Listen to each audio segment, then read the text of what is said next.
τη χαίρεσαι την καινούρια σου αγάπη, εναντί και να με κερνάς φαρμάκι, να τη. Όμως μακριά από μένα, γιατί αγάπη μου στα έχω ξαναϋπομένα. Αν ποτέ σε δω αγκάλια με εκείνη κάπου, θα πω τρελαθώ και τα πιο μέχρι θανάτου. Κι αν ποτέ σε δω αγκάλια με εκείνη κάπου, θα πω τρελαθώ και τα πιο μέχρι θανάτου. Λοιπόν, να τη χαίρεσαι την καινούρια σου αγάπη, να τη χαίρεσαι και να με κερνάς φαρμάκι.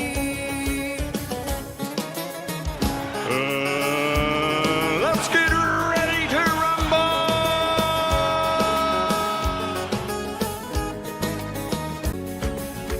Να τη χαίρεσαι την καινούρια σου αγάπη, να τη και να με κερνάς φαρμάκι, να τη. Όμως μακριά από μένα, γιατί αγάπη μου στα έχω ξαναϋπομένα.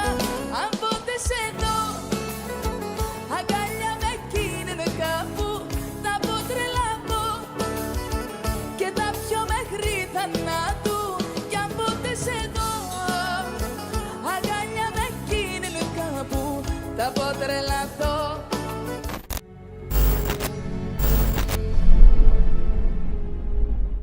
So why is Allah saying to him the following ayah? Stay away, ya Muhammad, from idols. You're supposed to be a follower of Jesus, and you're using words like that. Well, And it's you not my expect people to words. believe what you're It's not my words. It's the words of Allah. Are you embarrassed of Allah?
Ladies and gentlemen, this is the moment that you all have been waiting for.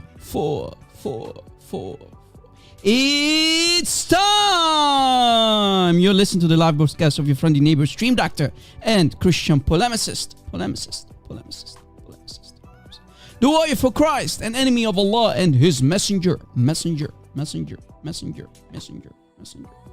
This is your favorite YouTuber. Now, speaking from cave, Hira.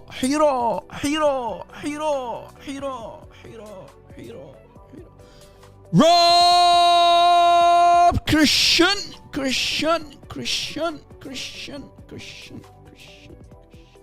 Please fasten your seatbelts.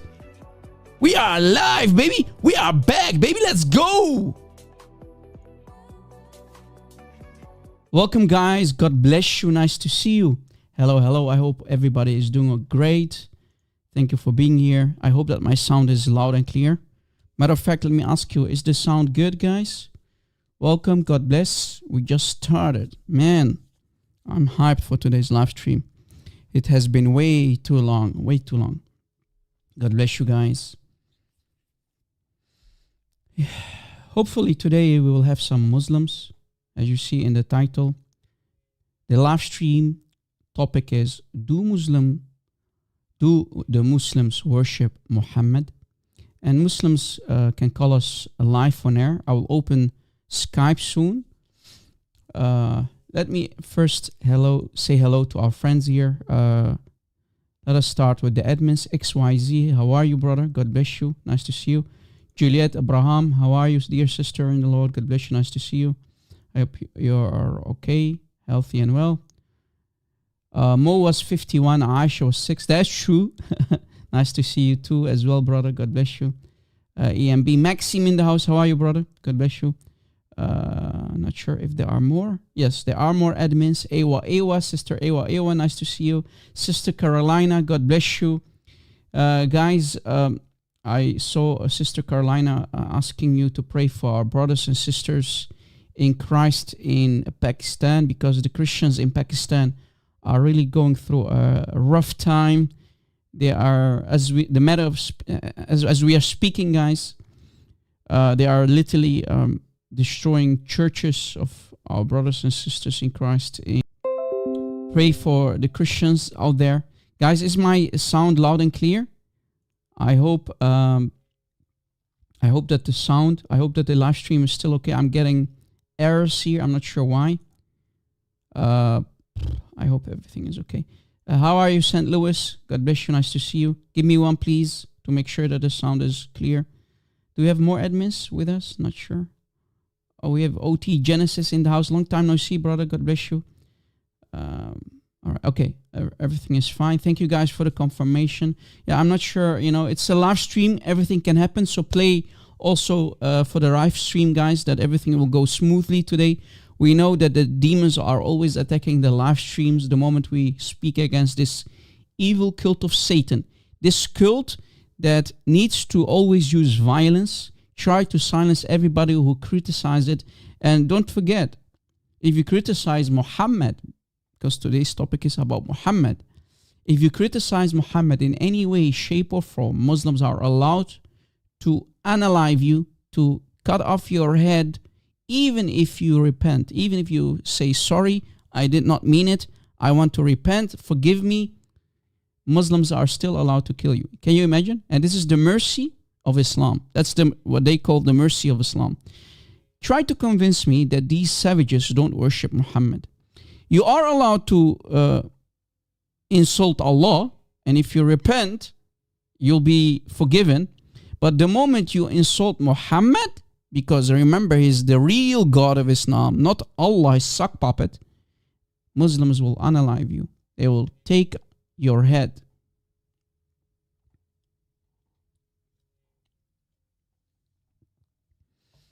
So yeah, that's the main topic of today. We'll see if we can talk about other topics later. But let me first start with a prayer, guys. Let us pray first. So again, today's topic is, do Muslims worship Muhammad? Yes or no? And I hope after the prayer, when we open Skype, Muslims are willing, they are man enough, they are more man than their mother Aisha, to call in and defend their prophet. All right? Let us pray first. Let us pray. In the Aramaic, in the Arabic, we say, as Arabic-speaking Christians, Bism al-Ab wal-Ibn wa-Ruh al-Qudus ilahun wahid Amin. And the English, we always say, in the name of the Father, and of the Son, and of the Holy Spirit, three persons, three aqnuma, three persons, one God, we pray. Thank you, Lord, for allowing us to do another live stream today with this wonderful audience, our beloved audience, who are literally and love dearly, O Lord. I also want to pray for our wonderful team of admins in the blue, O Lord Christ. Please bless them and keep them safe. Lord, bless this live stream, the internet connection, and everybody who is now here listening and watching. Also keep our families, our loved ones and children safe, O Lord. Protect them and bless them, Father. Lord Jesus Christ, I pray to you, please protect our brothers and sisters in countries like Pakistan from the Muslims. Keep them safe, O Lord. Bless them. We know our brothers and sisters in Pakistan are going through a rough time. Please, Lord, They will try, the Muslims, they will try to silence us. They will try to rob the divinity of Christ from us, but they will not succeed. Because love will always conquer death and violence of evil people on this planet. Lord, we follow you. We are not afraid. We are not ashamed of saying it. We are proud of being Christians. So I beg you and I pray to you to protect all our brothers and sisters on this planet. Countries like Indonesia, Pakistan, Malaysia, Egypt, also Egypt, Lord. Matter of fact, all the countries where Christians are getting persecuted. Protect them and bless them, Father. Please shine your light on all of us, including the sincere Muslims who might be in need, O Lord, and are seeking for the truth, because they know they won't get any answers from their imams or shuyukh. Please, Lord, open the eyes of these truth-seeking Muslims out there. Jesus Christ, draw these Muslims to your feet so they might know you, the real you, not the fake Isa. Oh, Jesus Christ, yes, Lord, everything we do is for your glory. Oh, Son of God, you are the Father's heart. You are the love of the Spirit. Christ, fill me with your Holy Spirit. Bless my throat today and loosen my tongue and guide me so I can speak the truth during today's live stream, oh Lord. Nothing but the truth without any error or any shame. And Lord, give us wisdom and courage to do whatever needs to be done. In your holy name, O Jesus Christ, we pray. Amen. Amen. Welcome, everybody. Speaking from cave, Hira. We are live. We are back, baby. We are live, baby. Let's go. All right. Sorry for the long introduction, guys. God bless you. I hope we will have some Muslims who are willing to call us. So let me open Skype. Let's see if we can open Skype. Let me pin up this comment of mine. Okay. All right. So Muslims, if there are Muslims, they can call us, guys. And admins, please, during the live streams, tell the Muslims to call me on Skype. Christians, my dear brothers and sisters, you're not allowed to call during the live streams. In the end, if we have some time left, if there's a window open, I will allow the Christians to call in. You know the basic rules, only Muslims are allowed to call during the live streams. All right, guys. Skype is open. I hope we will have some sincere Muslims out there who want to defend their prophet, who are willing to defend their prophet, not these trolls, because I'm really tired of trolls, of these Quran alone trolls. A lot of Muslims, maybe you're noticing, guys, a lot of Muslims are becoming slowly Quran alone. Okay, I think we missed a call. Before I even open Skype, a Muslim called me. Let's see who this guy is. Yasin Al-Qasim.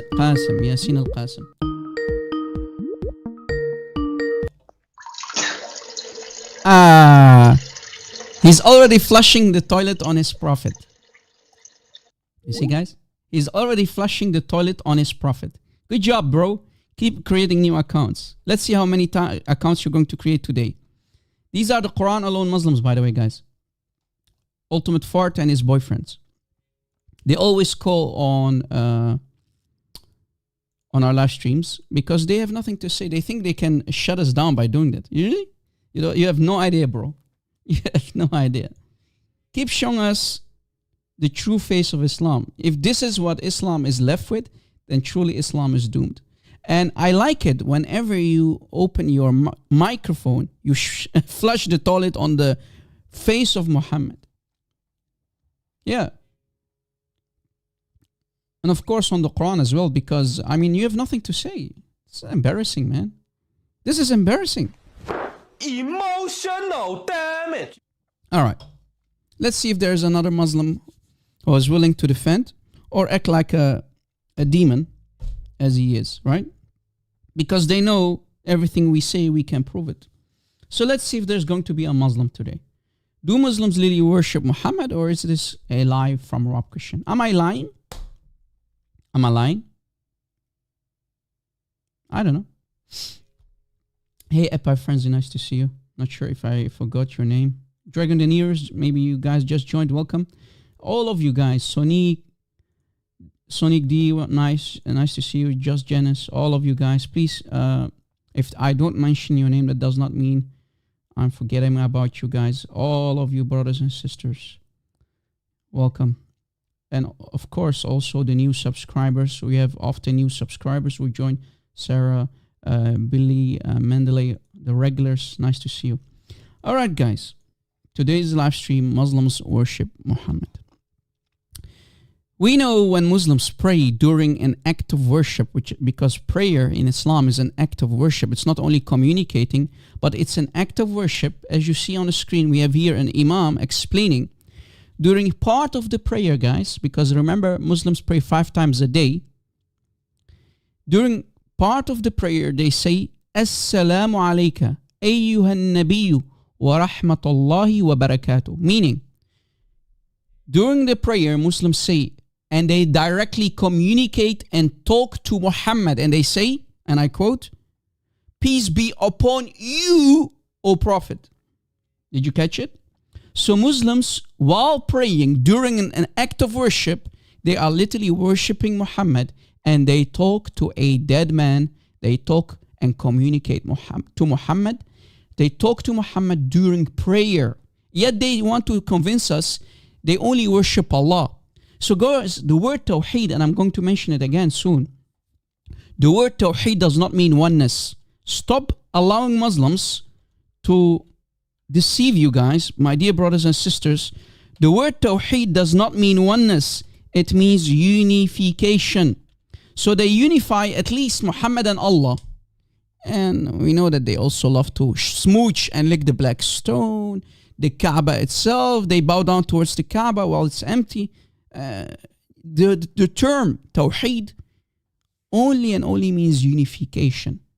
Oneness, on the other hand, oneness, if you want to talk about oneness in the Arabic language, you call it al-wahdaniyya. Al-wahdaniyya. That's the true term in Arabic for oneness, not Tawheed. So it's one off, exactly, Sister Carolina. One off. So Tawheed means unification. On the other hand, oneness is al-wahdaniyya. For some reason, I don't know why, but people are not getting it. The word Tawheed does not mean oneness. Hello? Are you going to take notes, brothers and sisters? I'm not attacking you. I'm trying to help you. Help me to help you. The word Tawheed does not mean oneness. Did you catch it? Maybe people didn't hear it. The word Tawheed in Arabic does not mean oneness. It means unification. To unify, one of many. Even if you go to chapter 112, Surah Al-Ikhlas, which is the most important chapter basically of the Quran. قُلْ هُوَ اللَّهُ أَحَدٌ. Say, Allah is one of. One of what? Many. At least 2, 3, 4, etc. Right? Oneness in the Arabic language is called al-wahdaniyya, not Tawheed. Tawheed means unification. Unification. Did you catch it? I hope you caught it. And I hope you're going not allow Muslims to deceive you when they talk about the word Tawheed from now on. Most regulars already learned that a long time ago, who keep visiting our live streams. But I want you guys from now on to not allow Muslims to deceive you when they talk about Tawheed. They're so proud about Tawheed. But clearly, most of them, they don't even know the meaning of Tawheed. Right? Yes, and even in the Quran, there's an ayah in the Quran where the pagans are saying to Muhammad, what are you doing, Muhammad? Are you trying to unify, make everything one God? There's an ayah literally in the Quran, guys. Did you know that? There's an ayah in the Quran which says, the pagans are saying to Muhammad, are you making all of the gods one God? Unification. Even the family of Muhammad, the Quraysh, understood that Muhammad is doing unification, right? Exactly, Juliet Ibrahim. Did you catch it? Tawheed is plagiarized from the Habasha, from the Ethiopian Tawahidu, right? Tawheed, unify, to unify. For example, when I say Ana awahid in the Arabic language, take notes please. Ana awahid, awahid means I unify. Unify what? Let's say if I would be an imam or a priest, I would say Ana awahid al-mar'a ma'a al-rajul. I unify the man with the woman. Tawheed, awahid, the verb form. Did you catch it? Everything is plagiarized in Islam, guys. Nothing is new.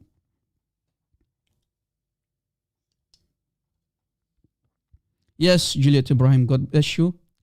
Good that you are putting your input there because people are learning, right? And the word Tawheed, of course, is not in the Quran. Exactly, Sister Dragon and Ears. The word Tawheed, you can't find it in the Quran. It's not there. Perfect. So, as you see again on the screen, guys, Muslims during prayer, while being in an act of worship, during worship, they talk to Muhammad, they communicate with Muhammad, who is dead in his grave. How is that not shirk? Talking to Muhammad during prayer is not shirk.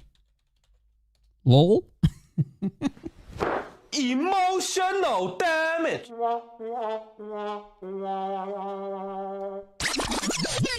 How is that not shirk, Muslims? You literally communicate with Muhammad and you say this is not shirk? Guys, try to invite more people, let the number grow. We know that we just started. I'm really happy that we already have at least 150 people watching. Let the number grow. Share the link on social media, guys. Often, as you know, my live streams, my videos, my YouTube channel are shadow banned. So we always need your help to share the link to today's live stream on social media, on Facebook. Share it, guys. Share it with your friends. Let everybody join so that people learn about this cult of Muhammad, who is the real God of Islam. Yeah, and while you're at it, guys, smash the like button. Smash the like button. Destroy the like button. God bless you. Let us actually continue. There is a hadith on Sahih al-Bukhari as well. There is a hadith in Sahih al-Bukhari. Actually, two of them, as you see. Sahih al-Bukhari 1241 and 1242. Here's the link. Here's the link. I hope the link is showing in the chat. It's, as you see, it's narrated by Aisha. Aisha, the mother of the believers, the baby bride, the baby girl bride of Muhammad, the pedophile himself. She's narrating the story about that Muhammad just died. Muhammad just died. Rasulullah died a cursed death at the hands of a Jewish woman who poisoned him. That's what the Sunnis will say. The Shia, on the other hand, will contradict that and say, and they will disagree with the Sunnis and say, Aisha and Hafsa poisoned the Prophet. La'anatullah ala Aisha and Hafsa. They poisoned the Prophet under the command of Umar and Abu Bakr. Right? So even the Sunnis, the biggest Sunni sects, they disagree who actually poisoned Muhammad. But he died as a poisoned rat for sure. Like a poisoned rat, exactly. Cursed death, yeah. Exactly. So guys, when Omar heard that Muhammad died, Omar became crazy. Why? Because Omar was, he didn't want to believe it because clearly he was worshipping Muhammad. Look, Omar was angry. He didn't want to sit down when he heard that Muhammad died. Do you see it? It's a long hadith, but I will show you that actually the Sahaba, not only the Muslims of today as you see, but did the Sahaba, the companions of Muhammad, did they worship Muhammad? That's a $1 million question, yes or no? That's the question. Well, yeah, of course, look. Look what Abu Bakr, when he started to talk to the people, addressing the people, Abu Bakr, the father of Aisha, told Umar, sit down, But Omar didn't want to sit down. He was furious. He didn't want to believe that Rasulullah died. And then, look what it says. Abu Bakr said, whoever amongst you worshipped Muhammad. Wait. Abu Bakr just said to the people what? Are my eyes deceiving me, guys? Am I reading what I'm reading on the screen is correct? Abu Bakr is saying to the Sahaba, to his fellow companions, if anybody among you, whoever amongst you worshipped Muhammad, then Muhammad is now dead. Now question, if Muslims want to say, well, that's not what Abu Bakr meant. If Abu Bakr didn't mean it, why is he saying it? Why is Abu Bakr talking to the Sahaba after the death of Muhammad saying, if any one of you worship Muhammad, know now that Muhammad just died. He just passed away. Do you see it? Of course they committed shirk. That's the whole point. The Sahaba used to worship Muhammad. It's in front of you. The Sahaba used to worship Muhammad. Aywa. Do you see it? Whoever amongst you worshipped Muhammad, then Muhammad is dead. But whoever worshipped Allah, Allah is alive. So why would Abu Bakr say it? Why would Abu Bakr say it if the Sahaba did not worship Muhammad? Is there any Muslim who can answer this question? So did the Sahaba worship Muhammad? Yes, they did. It's in front of you. Because the Muslims, the early Muslims, the Sahaba, they didn't want to bury Muhammad. They kept him for 3 days without putting him in the grave, under the ground, because they didn't want to believe that Muhammad died. They didn't want to believe until Al-Abbas, the uncle of Muhammad, said, bury your friend fast. I'm talking about Muhammad to the Sahaba. Al-Abbas, the father of Ibn Abbas, so the uncle of Muhammad, said, bury Muhammad fast because he starts to smell. I have the hadith somewhere, but I don't want to bother putting it up. But that's what, farts coming from his belly, exactly, Sister Caroline. Muhammad starts his body because, after a couple of hours, we're talking about a hot desert here, right, guys? The body starts to decompose, and the more hot it is, the faster the body will decompose. Exactly. Sorry for my French, but you get the idea, guys. English is not my first language, but you get the idea.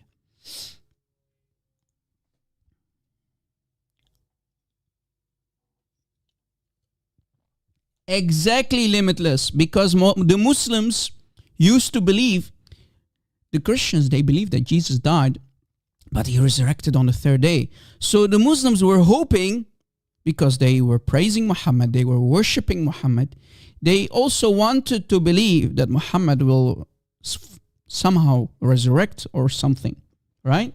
They didn't want to believe that Muhammad died. So, talking about elevating Muhammad to the state of our Jesus Christ, our Lord and Savior, who could lift himself up after 3 days, conquering death and resurrect on the third day. But Muhammad died in his sins as the pedophile, violent caveman that he was, right? And he will be judged on Judgment Day under the feet of Jesus. So Muslims, know what will happen to you as well, like your prophet, if you deny the deity of Christ. Please don't do that. Don't follow a dead man. Follow the living King of Kings, the Lord of Lords. Only he can save you, not the dead. All right. So you see, guys, here's the proof in front of you. Else why Abu Bakr would say to people, whoever amongst you worship Muhammad, then Muhammad is dead. Why would he say that if people don't used to worship Muhammad? Right, guys? Are you following, guys? Are you taking notes, brothers and sisters? Use this hadith in your debates. When Muslims attack you and say you worship a man, well, tell them your Sahaba, the Sahaba of Muhammad, used to worship Muhammad. Also, why is Abu Bakr addressing these kind of people among the Sahaba? You if anyone amongst you used to worship Muhammad, no, Muhammad is dead. Okay. Here is more from the Quran. What about the Quran itself? If we go to chapter 4, Surah An-Nisa, the women, Ayah 18, verse 80. Ayah 80, verse 80, we can read, he who obeys Muhammad. He who obeys Muhammad. Muslims want to say this is about Muhammad. Fine, I'll go with you. It doesn't say Muhammad, it says Ar-Rasul, but no problem. من يطيع الرسول فقد أطاع الله. He who obeys the messenger, meaning Muhammad, has indeed obeyed Allah. But wait a second, it's not enough to obey Allah. You must first obey Muhammad, then Allah. So Allah is second? Wait a second. So Allah is second? Muhammad comes first? Well, here Muhammad in his fabricated Quran, in his man-made Quran, literally elevated himself above Allah. He who obeys Muhammad has indeed obeyed Allah. If we change it to the following, he who worships Muhammad, guys, if we change the wording, he who worships Muhammad has indeed worshipped Allah. Emotional damage. Did you just catch what I just did, guys? He who worships the Rasul, the messenger Muhammad, has indeed worshipped Allah. Just change the wording, you get it. You will get it in front of you. How Muslims literally worship the real God in Islam, which is Muhammad, not Allah. There's nothing called Allah. Allah didn't create a fly. The real God of Islam is Muhammad. It's a cult of worshipping a man. Yet they attack, these hypocrites, they attack everybody and call everyone pagan. Yet the only pagan people are the Muslims. It's in front of you. Take notes. Chapter 4, Ayah 80, Surah An-Nisa, the women. An-Nisa means the woman. Chapter 4, Ayah 80. Let us continue. Here is more from the Quran. Forget about the hadith for a second. Chapter 48, Surah Al-Fath. Al-Fath, Ayah 9. Chapter 48, Ayah 9. To know what this ayah is saying, guys, in front of you, you need to know Arabic a little bit to get what's going on. And grammar is very important. لِتُؤْمِنُوا بِاللَّهِ وَرَسُولِهِ وَتُعَزِّرُوهُ وَتُوَقِّرُوهُ وَتُسَبِّحُوهُ بُكْرَةً وَأَصِيلًا. Rob, you don't know Arabic. Yeah, I know. Yeah. Only you Muslims know Arabic. Right? Only you Muslims know Arabic. Anyway, that you may believe in Allah and His Messenger. So who's the last person, guys? Who's the last person in the verse? Muhammad. Pick any language. When you talk about the last person, everything that comes after it, well, goes back to the last person, in this case, Muhammad. So you have to assist Muhammad, you have to respect Muhammad, and you have to glorify Muhammad every morning and evening. And the word is tasbih, tusabbihuhu. You have to do tasbih to Muhammad. You have to glorify Muhammad. Guys, tasbih in the Arabic language, in Islam, let's say, tasbih is only for God. Right? In Islam, when it comes to religion, when you say Subhanallah, you can only say it supposedly to Allah. But here, the tasbih, Subhan, goes back to Muhammad. The Subhan goes to Muhammad, not Allah. Did you catch it? The glorification. Rob, can you clarify it more? Yes, because guys, the verbs, we have three verbs of them used here. 3 verbs. The first one says to assist Muhammad. Assist mean in battle, guys. To assist Momo in battle, right? To respect Momo and to glorify Momo every morning and evening. How is Muhammad not the real God? That's what literally says. لِتُؤْمِنُوا بِاللَّهِ وَرَسُولِهِ. So you have to believe in Allah and His Rasul. So the last person is the messenger. Right? وَتُعَزِّرُهُ. Like I said, to assist Muhammad in battle. If you go to the tafsir, you'll see that people like Ibn Abbas say that it means to Muhammad. Because remember, Allah doesn't need assistance during battle. That's what Muslims try to convince us. Muhammad needs assistance, so from the Sahaba, from the companions, when he's fighting, when he's attacking everyone and everybody. And you have to respect Muhammad. So you see already the first verb gives it away, that it goes back to Muhammad. You have to honor Muhammad or respect him, and you have to give him subhan. Subhan li Muhammad. So who is the real God in Islam? Muhammad. The real God in Islam is not Allah, it's Muhammad. Is Momo. Did you catch it? Take a screenshot, guys. To assist Muhammad in battle, to respect Muhammad, and to glorify Muhammad every morning and evening. I mean, it can't be more clear than this ayah. This ayah, guys, I call it the mother of shirk in the Quran. How many Muslims know about this ayah? That you have to glorify Muhammad, Subhan li Muhammad every morning and evening. Subhan, guys, in Islam, in the Arabic language, is only and only for God. So this is the ayah, the number one ayah for shirk in the Quran. But unfortunately, you need to know Arabic. This is why we, Arabic-speaking Christians, have to come in. And I hope you are taking notes. Don't forget that more than the 90% of all Muslims, more than 90% of all Muslims on this planet, countries like Muslims in Indonesia, for example, or Malaysia. Indonesia is the biggest Muslim country. They don't know about this stuff. They are not Arabic speakers.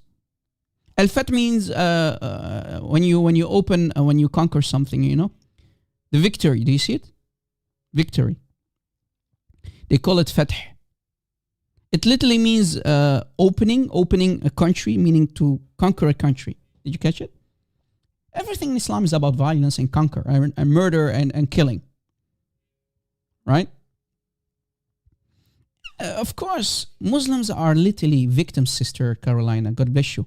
Your brothers and sisters, the Malay, Indonesian-speaking Christians, and Muslims are nothing but victims of this Arabic cult. This is why you need to know Arabic, because Islam did not come in English. The Quran did not come in English. You need to know Arabic. So whenever they hand out translations for the Quran in English, let's say, this is not the real Quran. Right? So here again, in front of you in full glory, the ayah of shirk, proving that the Rasul is the real God who needs glorification. Tasbih. وَتُسَبِّحُهُ goes back to Muhammad. So the glory, glorifying Muhammad every morning and evening, goes only and only to Rasulullah, not to Allah. Because Rasulullah, pick any language, Rasulullah is the final person in the ayah, not Allah. And Allah's name is only mentioned once. Look, Billahi. Some translations, guys, if I choose a false translation, let me show you guys how Muslims deceive in their false English translation and literally butcher the Quran and corrupt the Quran, yet they attack us saying that we corrupt the Bible, which actually they are doing. They are doing the real corruption. They corrupt their own Quran. Look. Look what they do, guys. Look how they lie to people. For example, this is what Sahih International, which is written by a naqisatul aql, one woman. Remember, in Islam, women are half-brained.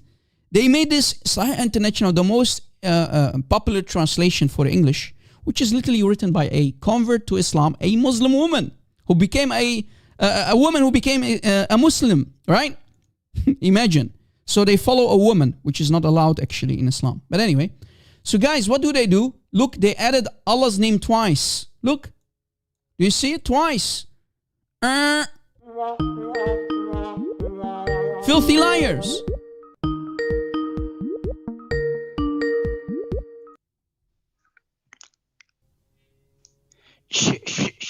يلا يا زبي مص يلا مص تقدر تمص ايري؟ ايوه. Go smoosh the Blackstone يا اير. ايوه. This is what you deserve. يلا.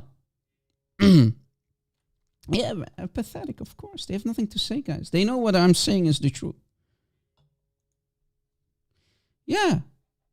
Do you see it, guys? So they literally corrupt. They add Allah's name twice, yet Allah's name is only mentioned once. Do you see it? Here's Allah's name. Billahi. Do you see it? Yet they add in the false English translation, they add Allah's name twice. Why are you corrupting Muslims? Why you Muslims need to lie? Tell me. I want to know. I am dying to know why Muslims always need to lie. Why you always lying? Why you Muslims lying? Why do you Muslims always lying when you translate? Of course we are live, guys. Hello? Is my sound loud and clear, guys? I hope my sound is still loud. Why you Muslims have always to lie and deceive people in your English false translations? Because you are a bunch of deceivers. Because without lies, Islam dies. Emotional, damn it! Aywa. Yeah, baby. Because without lies, truly Islam dies. Yeah. So, this is chapter 48, ayah 9. So guys, glorify Muhammad every morning and evening, not Allah. So this is a false translation. But Arbery did a better job. Arbery, do you see it here? I chose Arbery. It did a better job because he didn't put Allah's name twice, only once. Do you see it? So here he made a small mistake because it doesn't say ilah, it says billahi, in Allah. Okay? So that you may believe in Allah and His Messenger and assist Muhammad in context and respect Muhammad, honor Muhammad or respect him, and that you may give him glory at the dawn and the evening. Did you catch it? So this is a more close translation. Let me give you this translation actually. Copy, paste, bookmark it, save it. This is the Arbery translation. Arbery translation. Okay? The Arbery translation. Bookmark it, save it. As you see in front of you, Muhammad is the real God. All right. Next verse. Chapter 9, ayah 62. Guys, I'm uncovering the hidden gems in front of you, as you are noticing. This is why, guys, you need Arabic speakers. Of course, guys. Please, I'm a servant. I'm here to serve. So if it's the plan of God for me to expose this religion, then so be it. You actually don't need me. But if it's the plan of God for us to teach and expose the truth about this cult, then so be it. Chapter 9, ayah 62. Exactly, XYZ. Hello, brother. How are you, Protestant believer? God bless you, brother. Nice to see you. I hope you're doing okay, brother. Always a pleasure to see my dear brother. Guys, for the people who do not know, brother Protestant believer, Eddie, he and I, brother Sam Shimon, all the old school guys, we go way back to the Paul Talk days. So I know him for many years now. And it's always a pleasure to see this brother here. Like many of our admins. God bless you, brother. God bless you. All right. Chapter 9, ayah 62. It says, they swear by Allah to please you, meaning who? Muhammad. Well, it's Allah and His Messenger whose pleasure they should seek if they truly believe. But wait a second. So you should please who? Allah and the Messenger. Now, guys, I mentioned earlier the meaning of Tawheed, right? Let us go back for a second. Let's see if most of you paid attention. What is the meaning of Tawheed? What is the meaning of Tawheed again? Let's see if people paid attention. What is the meaning of Tawheed? Brothers and sisters in the chat, what is the meaning of Tawheed? Unification. Juliet Ibrahim, you didn't pay attention, Juliet Ibrahim. Sister Juliet Ibrahim, you didn't pay attention. Everybody's saying unification, to unify, unity, and you are saying oneness. No, it does not mean one God. Yeah, at least two people. I see two people are smoking tawheed. No, I'm kidding. But guys, please focus. The meaning of tawheed does not mean oneness. It means to unify. And like Sonic D said, like you said earlier, sister, so I'm amazed that you're dropping the ball, but that's okay. Which website is this? QuranWow.com. QuranWow.com. Let me give you the link, actually. QuranWow.com. So what is going on here in Arabic? You'll see why I'm asking you what the meaning of Tawheed is. Tawheed means unification, to unify at least two things. In this case, two or more gods, to become one, to unify.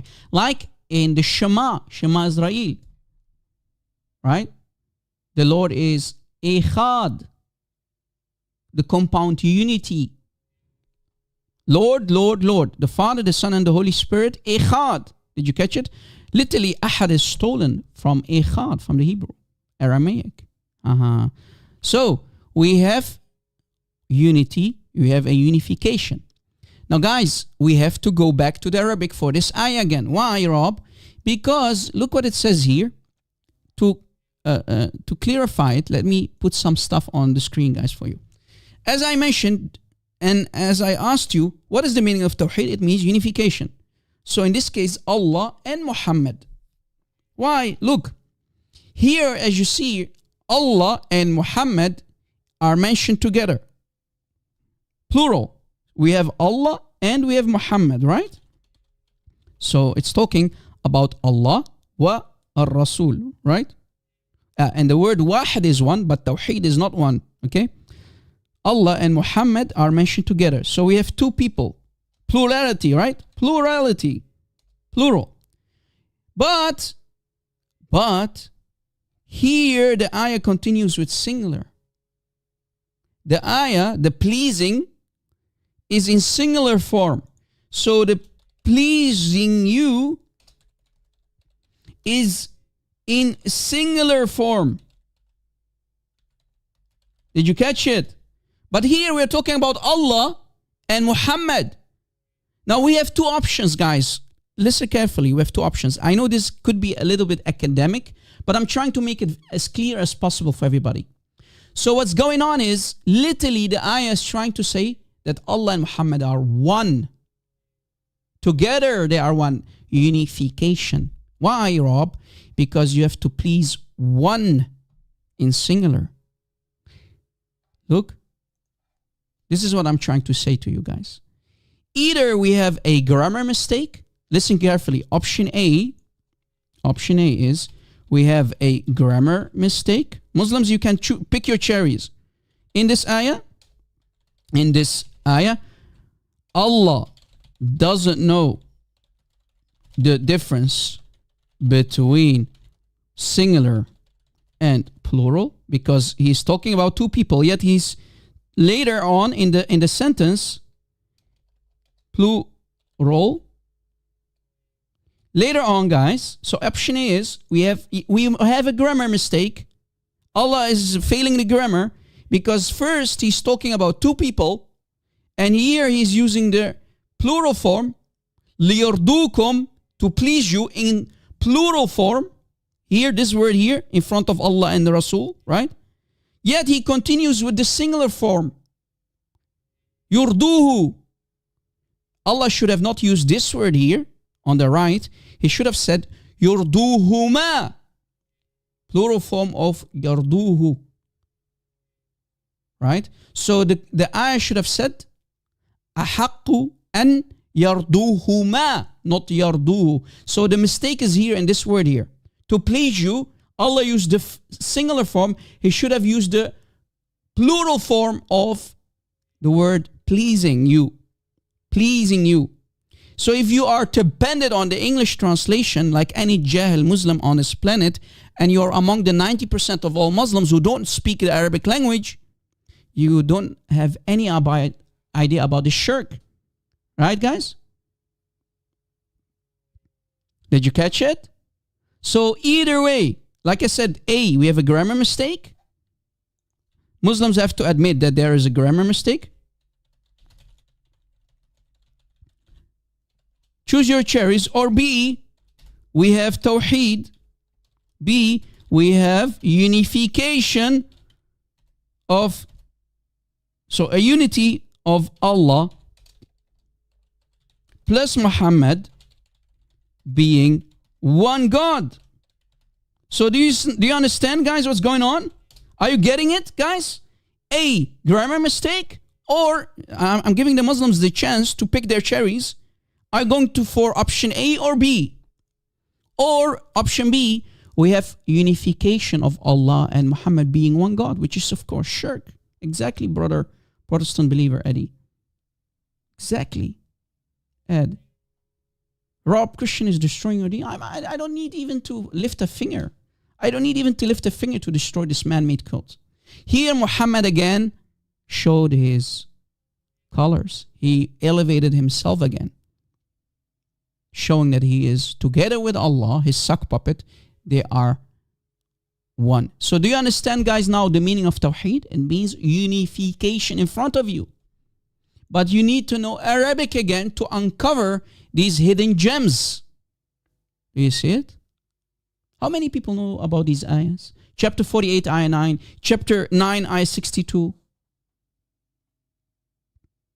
So what is it? Is it a grammar mistake? Allah doesn't know the difference between plural and singular, and he keeps switching between singular and plural, right? Singular and plural, not knowing that he should have used yarduhuma, not yarduhu, right? Or is it the more clear one, Tawheed, the unification of Allah and Muhammad as being one? Now, do you understand what Surah Al-Ikhlas means, guys?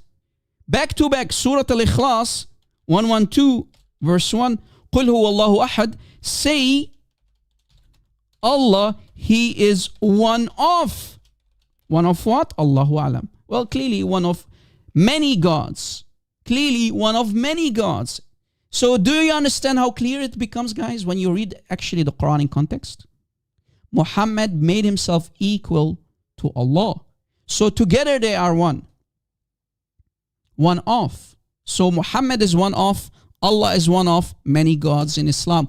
Poof! There goes the so-called oneness out of the window, inside the toilet where it belongs. Right? Emotional damage.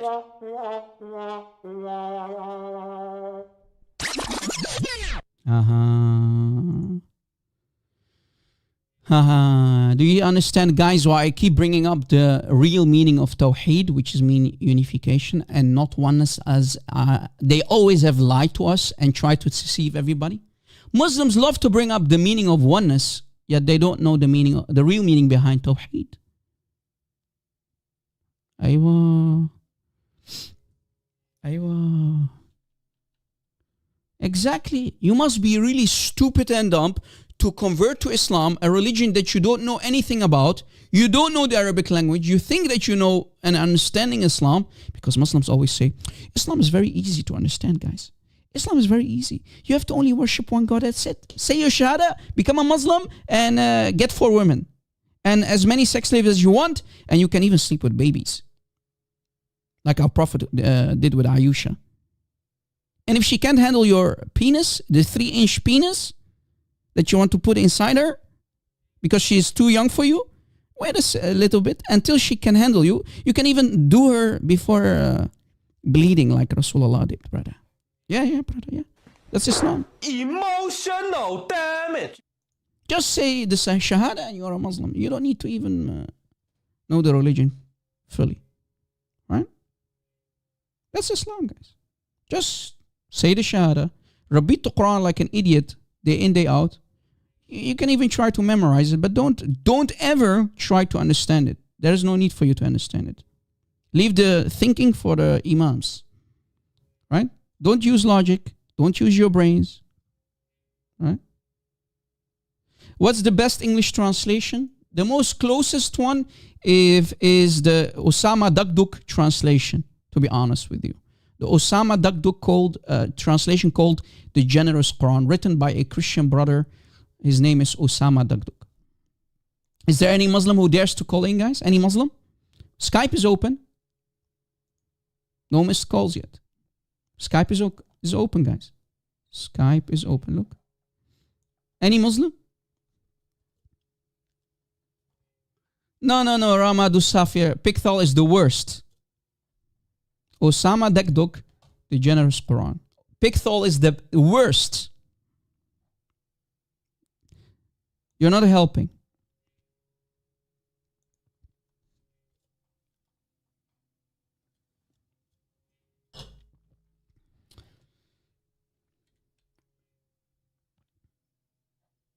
Well, that's true. And khara of Muhammad and the urine of Muhammad in the faces of Muslims. Yeah, that's what they used to do, the Sahaba. Khara ibn Khara. Guys, I'm going to mention in the end, if we have more time, also talk about what happened yesterday with the debate of dear brother Sam Shamoun, because I was listening and I was enjoying what he was doing to the Muslims. Imagine at least five Muslims jumped. They tried to jump him during the live stream, and he was taking all of them one by one, and he destroyed all of them. I was literally eating popcorn when I was listening. Man, brother Sam Shamoun is one-man army, and he asked me to soon do a live show together, so I have to contact him. I'm very, very busy, guys, so I want you to pray for us so that we can plan a live stream soon together. We'll see when. I have no idea, please. My schedule is messed up, as you know. I'm very busy, but I really want to do another live stream with our brothers and sisters. And I promised brother Sam long time ago to do another live stream together. So I hope we can schedule something because he wants me to come to his live stream and do an awesome, epic live stream together. So pray for that, guys. If the Lord wills, if our Lord and Savior Jesus Christ wanted it to happen, then so be it. All right. Yeah, first with Sam Shamoun, we'll see what will happen in the future, guys. Is there any Muslim? Is there any Muslim? Brothers and sisters, admins, go easy with silencing or timing people out, guys. We don't want to silence anybody, to be honest. Only blasphemers and trolls, you know, the basic rules. I myself don't like to silence anybody. As long as you can behave, you don't act like a troll, you are very welcome to my live stream. Maybe these type of Muslims are here to learn. So guys, again, if we continue, again, this ayah proves, either Allah is making grammar mistakes in the Quran in front of you. Allah doesn't know between plural and singular. He starts with singular, talking about two persons, Allah and Muhammad, but he continues with the singular form of the verb. To please in the singular form. To please Allah and Muhammad in the singular form. He should have said yarduhuma. Right? Yarduhuma. Not yarduhu. Yarduhu. Should be yarduhuma. That's what Allah should have said. Oh, I've written it wrong. Just a second. Remove. Yarduhuma. That's what Allah should have said, because that's plural. That's correct, right? Correct form in this case, because the ayah is talking about two people, right? Yarduhuma, not yarduhu. Aywa. So maybe someone can either fix the Quran or accept the shirk in this ayah. I don't know. Ma nidri. Emotional damage. Right? All right. Next ayah. Guys, this one is going to take a lot of time. A lot of time. Chapter 17, ayah 79. I love to talk about this ayah, guys. I love to talk about this ayah because this ayah literally proves that Muhammad is the real God of Islam. Why, Rob? Well, let us read it first together.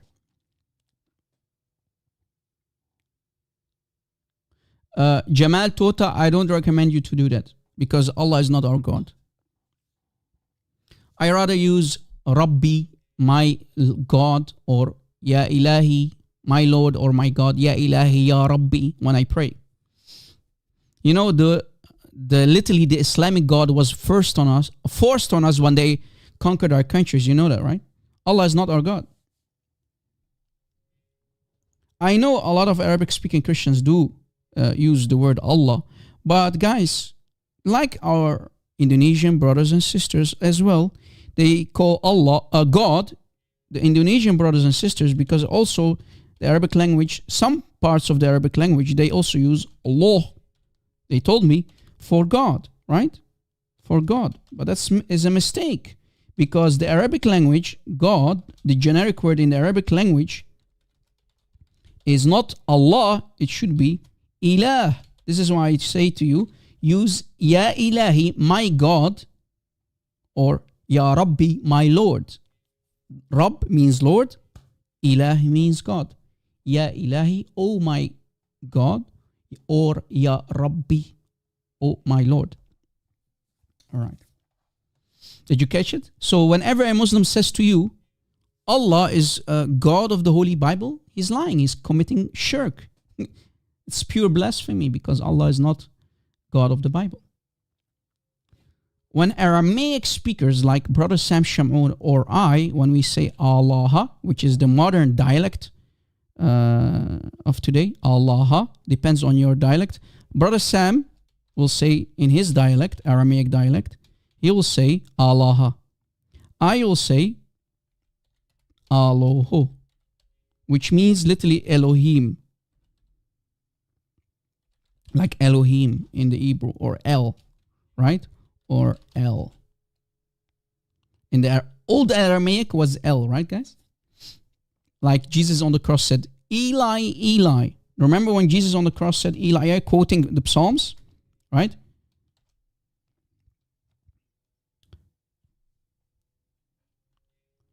Jesus said Eli, Eli, which means my God, not my Allah, my Allah. Did you catch it? My God, my God. That's what Jesus said on the cross, right, guys? Eli, Eli. El means God. Eli means my God. Like in the Arabic, Ilahi. Did you catch it? So modern dialects use Allah or Allahu, which is basically the same, but it does not mean Allah. Did you catch it? Eli, Eli. El. That's the classical way to say it. So the classical Aramaic speakers, because remember Jesus spoke Aramaic, they used, for the generic word God, they used El, right? El. Eli, my God, right? In Aramaic, in classical Aramaic. So you have to go back to the classical Aramaic, not the modern dialects of today. And still, when someone like Sam Shamoun or I, Rob Christian, would use the modern dialects of the Aramaic, we say Allah or Allahu, but it does not mean Allah. It only means God. It's not the name, because Allah, on the other hand, is the name of the Islamic God, supposedly. Right? Aywa, okay. Now that that is clear, and we move that out of the way, and we refuted these liars and deceivers who call themselves Muslims, who try to force Allah, the fake idol, the moon idol, inside our Bible, committing blasphemy. Let us continue. Chapter 17, ayah 79. Guys, are you ready? So we can continue the topic. Give me one, please. Jamal, Afwan, Habibi, my pleasure. No, crystals. No, you didn't catch it. The name is Allah, but the generic word God is Ilah, right? Title? Oh, maybe you are correct. Title. If you try to say title means, i.e., the generic word God, yes, then you're correct. Yes, yeah. Forgive me. Yeah. Then yeah, I agree with you. All right. Look what it says here, guys. And forego. What is this? Forego sleep. What is this funny English translation? But anyway, in some part of the night, an increase for you, it is likely your Lord will set you on a place where everyone will praise you. So wait, guys, what is going on here? Allah is saying to Muhammad, everybody will praise you, Ya Rasulullah. So Allah is talking to Muhammad. They will praise you as in worship. You have to love these translators, guys. Here, literally, the translator tried to tell us that Muslims will worship Muhammad, on Judgment Day. Literally. Do you see it? It's in front of you. They will praise you, i.e., worship you. But what does the Arabic truly say? Well, it says that on Judgment Day, Allah will give Muhammad the maqam al-mahmuda. He will give you the high position. So the question is, what is this high position? This elevated or high position that Allah will give to Momo on Judgment Day? That's the $1 million question. So what is this elevated or high position? Because that's literally what it means. Maqaman mahmuda. That's it. That's what it means. The high position or the glorified position. What is that glorified position or elevated position in Judgment Day, guys? Anybody got an idea what this could mean? Any Muslim? Is there any Muslim who can call in and explain, please? Maybe I'm a jahil, maybe I don't know much, maybe I'm illiterate like Rasulullah. Maybe you can teach me the Arabic language and you can explain the ayah to me.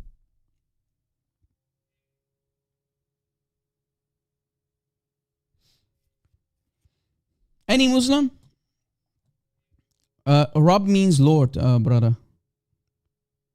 Rabb is Lord. Allah is the name. And Ilah is God. Anybody has an idea? Juliet Abraham, we will talk about it later. Don't worry, sister. What is the high praise? What in Allah will give Muhammad what exactly? I'm trying to understand what the ayah is saying. What is this exalted position specifically? There you go, EMB Maxim, you paid attention because we have talked about it in the past. It's the throne of Allah itself. Allah will sit Muhammad together with him on the throne. Allah shares the throne with Muhammad. Imagine, and they call this not shirk. Isn't this shirk? Isn't this shirk? Muslims? Isn't this shirk that Allah will give Muhammad the throne itself? Isn't it shirk that Allah will literally pick up Muhammad and sit with him on the throne? So we have Allah and Muhammad, Kissing, together on one throne. Can you imagine? Kissing and Allahu Alam what more on the throne. You see, guys, it has everything to do with today's topic. Muslims worship Muhammad. Now, do you understand why the Sahaba, we mentioned Sahih al-Bukhari, why the Sahaba used to worship Muhammad? And even in the future, they will continue worshiping him, even on Judgment Day. How can Allah and Muhammad sit on one throne? Are there going to be two kings on the throne? And all of the kings on the throne. Yeah. How many kings are there in Islam? How many kings are going to sit on the throne, yeah, Muslims? Guys, if you want to support, some people are still don't know. If you want to support the ministry, so we will finally achieve full ministry. Or if you just want to chip in for a new computer, because I'm literally trying to get a new computer soon. You can donate. You can use PayPal, guys. Like this, look. You see, this is a test. Let's see, we have a caller. We have a caller, okay. Oh, this is on the face of Muhammad? Can you do one more for Muhammad, please? Maybe for Aisha. Do one more, please. For Muhammad and Aisha, yalla, together. Oh, no more farts left, guys. He only had one. That fart was specifically for Muhammad. What can we expect from these pagan worshippers, guys? What can you expect? Like I said, guys, if you want to donate, you can use the donation option. You can chip in, guys, if you want to support the ministry. Only and only if you can, guys. All right? Only and only if you can. And it will look like this on the screen when someone donates. So thank you again for the support, guys. God bless you. All right.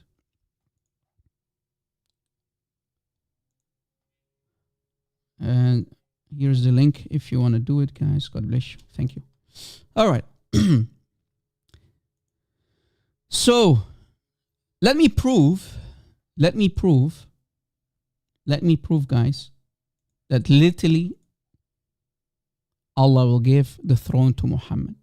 Are you ready, guys? Let me prove it from the Islamic books, because words do not mean anything if you cannot back it up, right, guys? Words do not mean anything if you cannot back it up. All right. Here's what we're going to show you, guys. Muhammad is going to sit on the throne of Allah on Judgment Day. Book number 1. Low, what? Is my sound low? Is my sound low, guys? Oh, it's good? Okay. Caroline, maybe you can refresh or something. Maybe it's from your end. It's good? Okay, it's good. Book number 1, Kitab al-Arsh. Kitab al-Arsh, which means literally the book of the throne, right? Kitab al-Arsh. Throne of who? Of Muhammad and Allah. By the giant Sunni scholar Imam al-Dhahabi. Any Muslim who doesn't know Imam al-Dhahabi, he should go clean his mouth and smoosh the black stone if you don't know Imam al-Dhahabi. If we open this book and we go to page 281 and continue reading to page 282, let me make it bigger. As you see, I have the full book in front of you. Let me make it a little bit bigger. Okay. We see here, literally, from Mujahid, explaining the ayah, of course, look. The Maqam and Mahmud, it says literally, just a second. It literally says the following. Look. Page 282, explaining the ayah, the Maqam and Mahmud that Allah will give to Muhammad, Maqam and Mahmuda, فقال نعم, yes, يقعده معه على العرش. Allah sits him together with him on the throne. Do you see it? Take a screenshot. Allah will do what? Allah will pick up Muhammad and literally sit him together with him on the throne. It's in front of you. And this is the saying of who? Mujahid, like I explained earlier. Mujahid, which is basically like a look or mark the students of the Sahaba, right? Because Luke was the student of Paul, for example, right? Was it Paul? Luke, I think it was Paul. And Mark, I think was Peter and Paul. Yeah, I think I'm not mistaken. Yeah. So Mujahid is a disciple, a student. Mujahid, guys, these are the early Salaf. Mujahid is the student. He is the student of the Sahaba. So he's a very, very, very trustworthy guy in Islam, right? He's the student of the Sahaba. He's the one saying it, not Mirab Christian, saying that Allah will pick him up and put him together with him on the throne. Some of the Jahmiyyah, it says here, that some of the Jahmiyyah, they rejected the idea that Muhammad will sit on the throne, but these are kuffar. That's what it says here on the screen if you continue reading. Some of the Jahmiyyah, أنكر بعض الجهمية إن الله يقعد محمدا صلى الله عليه وسلم على العرش. So now we understand why Allah is praying on Muhammad, because Allah wants to make sure to sit Muhammad on the throne. Guys, is this not shirk? Muslims, be honest. Isn't it shirk when Momo, your prophet Momo, supposedly, and Allah will sit together on the same throne? I want an answer. It's a very sincere question. So here, Imam al-Dhahabi in his book is actually explaining that the Jahmiyyah, the movement, there was a movement called Jahmiyyah. They did not believe, guys, that Allah has body parts, for example, and they did not believe that the Quran is created. They believe that the Quran is created and Allah has no body parts, like a finger, a leg, a shin, eyes, right? So they were considered kuffar. And as you see, it says, وَهَذَا حَدِيث ثَابِتْ عَنْ مُجَاهِدٍ. This is hadith literally from Mujahid. قطعا from Mujahid, you see it? Isn't it shirk that Allah and Muhammad sit together on the throne? Here is more. If we continue reading on page 281, same book, page 281. I downloaded the entire book, as you see, guys. If you download the entire book, it's page 729. If you download the entire collection, look, 729. Let me make it a little bit smaller, okay? Look, here is the same. عن مجاهد في قوله about the مقاما محمودا. What is that? قال يقعده على العرش. So Allah will sit Muhammad on the throne. Any Muslim? Why do you worship Muhammad, Muslims? Muslims, why do you worship Muhammad? I want to know. Any Muslim? Yes. This is the tafsir, by Franzai. This is the tafsir for the ayah, chapter 17. Again, 17, ayah 79, as mentioned. This ayah. So what is the high position? You see, it's even saying for worship. The high position that Muhammad will get on that place where everyone will praise you is literally the throne of Allah. That is the maqam al-mahmuda. This part here is literally the throne of Allah. So Muhammad and Allah will sit together. So Allah will share his throne with Muhammad. Allah will share his throne with Muhammad. Boom, boom. Emotional damage.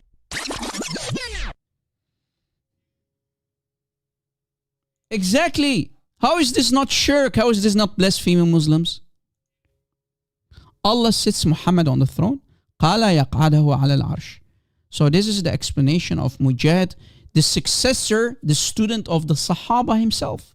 Any Muslim who loves to call Mujahid a liar, if you're going to say that, that means you're out of Islam. Did you know that? Because Muhammad said the best three generations of Muslims are the three generations, the first three generations. The Sahaba, the Tabi'een, the students, and the students of the students, they call them the Tabi'een of the Tabi'een. Did you catch it? Did you catch it? So either way, you have a problem, Muslims. Please fix the shirk in Islam. And if you can't fix the shirk, come back to Christianity. Drop Muhammad, your real God of Islam, and come back home to the real God. Now, do you understand why Abu Bakr in Sahih Bukhari said, Abu Bakr said, whoever amongst you used to worship Muhammad, then Muhammad is dead. So Muslims, why do you worship a dead man? And how will Allah put a dead man on the throne together with him? Does that make any sense? Muslims? Does that make any sense? Muhammad is dead.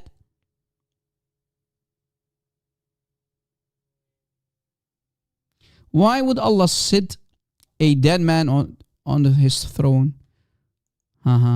We continue reading. Look, even Muhammad himself on page 288 from the same book, Kitab al-Arsh, again, book called Kitab al-Arsh by Imam al-Dhahabi. Right? The book called Kitab al-Arsh, as I showed you earlier. Kitab al-Arsh, this book. Maybe you want to take a screenshot. This is still the same book. Okay? Page 288. 288. It says, يَقْعَدَنِي مَعَهُ عَلَى الْعَرْشِ. Now Muhammad himself admits that Allah will sit him together with him on the throne. Do you see it? Muhammad now is talking. So we have Mujahid. Let me type it out. Mujahid. Mujahid himself, the student of the Sahaba, and Muhammad explaining the ayah. Allah plus Momo will sit on Judgment Day. Ha ha. Ha ha. Ha ha.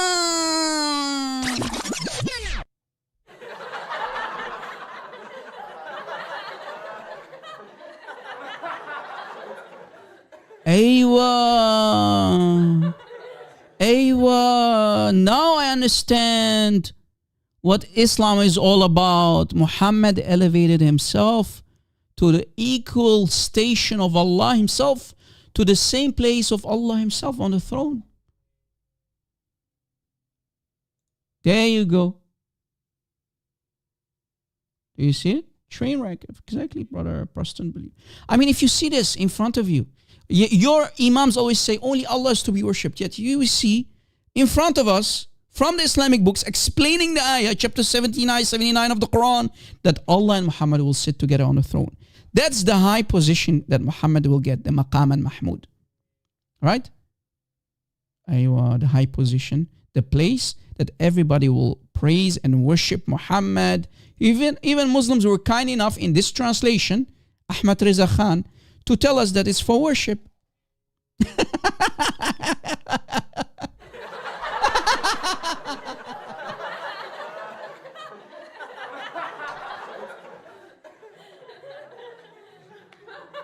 Now, I have a question, guys. Who is going to F who on the throne?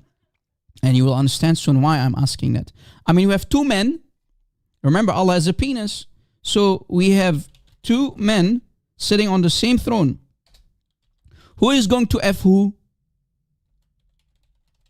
Who is going to F who? I mean, these are two men. What are you doing on the throne? Who is going to F who? Why? You will understand why I'm asking that. But bear with me, guys. Don't forget that I said it. So we'll see why soon. But guys, no spoilers. If you know what I'm talking about, no spoilers. Okay?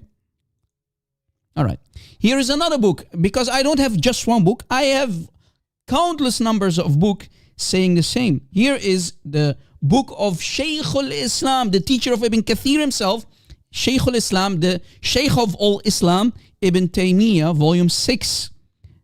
Right? Al-Mujallad al-Sadis, volume 6, Al-Fatawa al-Kubra by Ibn Taymiyyah, Shaykh al-Islam himself. In his book, volume 6, maybe you want to take a screenshot. In this book, so this is book number 2. Book number 2, on page 410. Look, I make it a little bit bigger for everybody. Page 410. 410. Let me put the page up. 410 of the book of Ibn Taymiyyah. Okay, 410, 410. We scroll up, we see the same. Again, from Mujahid, from, right? An Layth, an Mujahid. Here, I don't know why they call him Jahid, but anyway, I think they meant to say Mujahid. But anyway, the Maqam and Mahmud explaining the ayah. Guys, when you see here these beautiful brackets, that means they always quote the ayah to explain the ayah. قال يقعده معه على العرش. Allah will sit Muhammad together with him on the throne. Same. So this is book number 2. Book number 3. Again, another book from Shaykh al-Islam ibn Taymiyyah called Bayan Talbis al-Jahmiyyah. This is also a very famous book. Volume 6 by Ibn Taymiyyah, Al-Juz' al-Sadis. Again, same writer, different book. Book number 3. We open this book, page 210. Let me make it a little bit bigger. 215. Forgive me, 215. Page 215. Continuing after the after the from. On the next page, 216. On the next page, 216, 216, يقعده معه على العرش. Again, saying the same, explaining the ayah on above. Look, مقاما محمودا. Al-Isra, Surah Al-Isra, chapter 17, ayah 79. قال, Mujahid said, يقعده معه على العرش.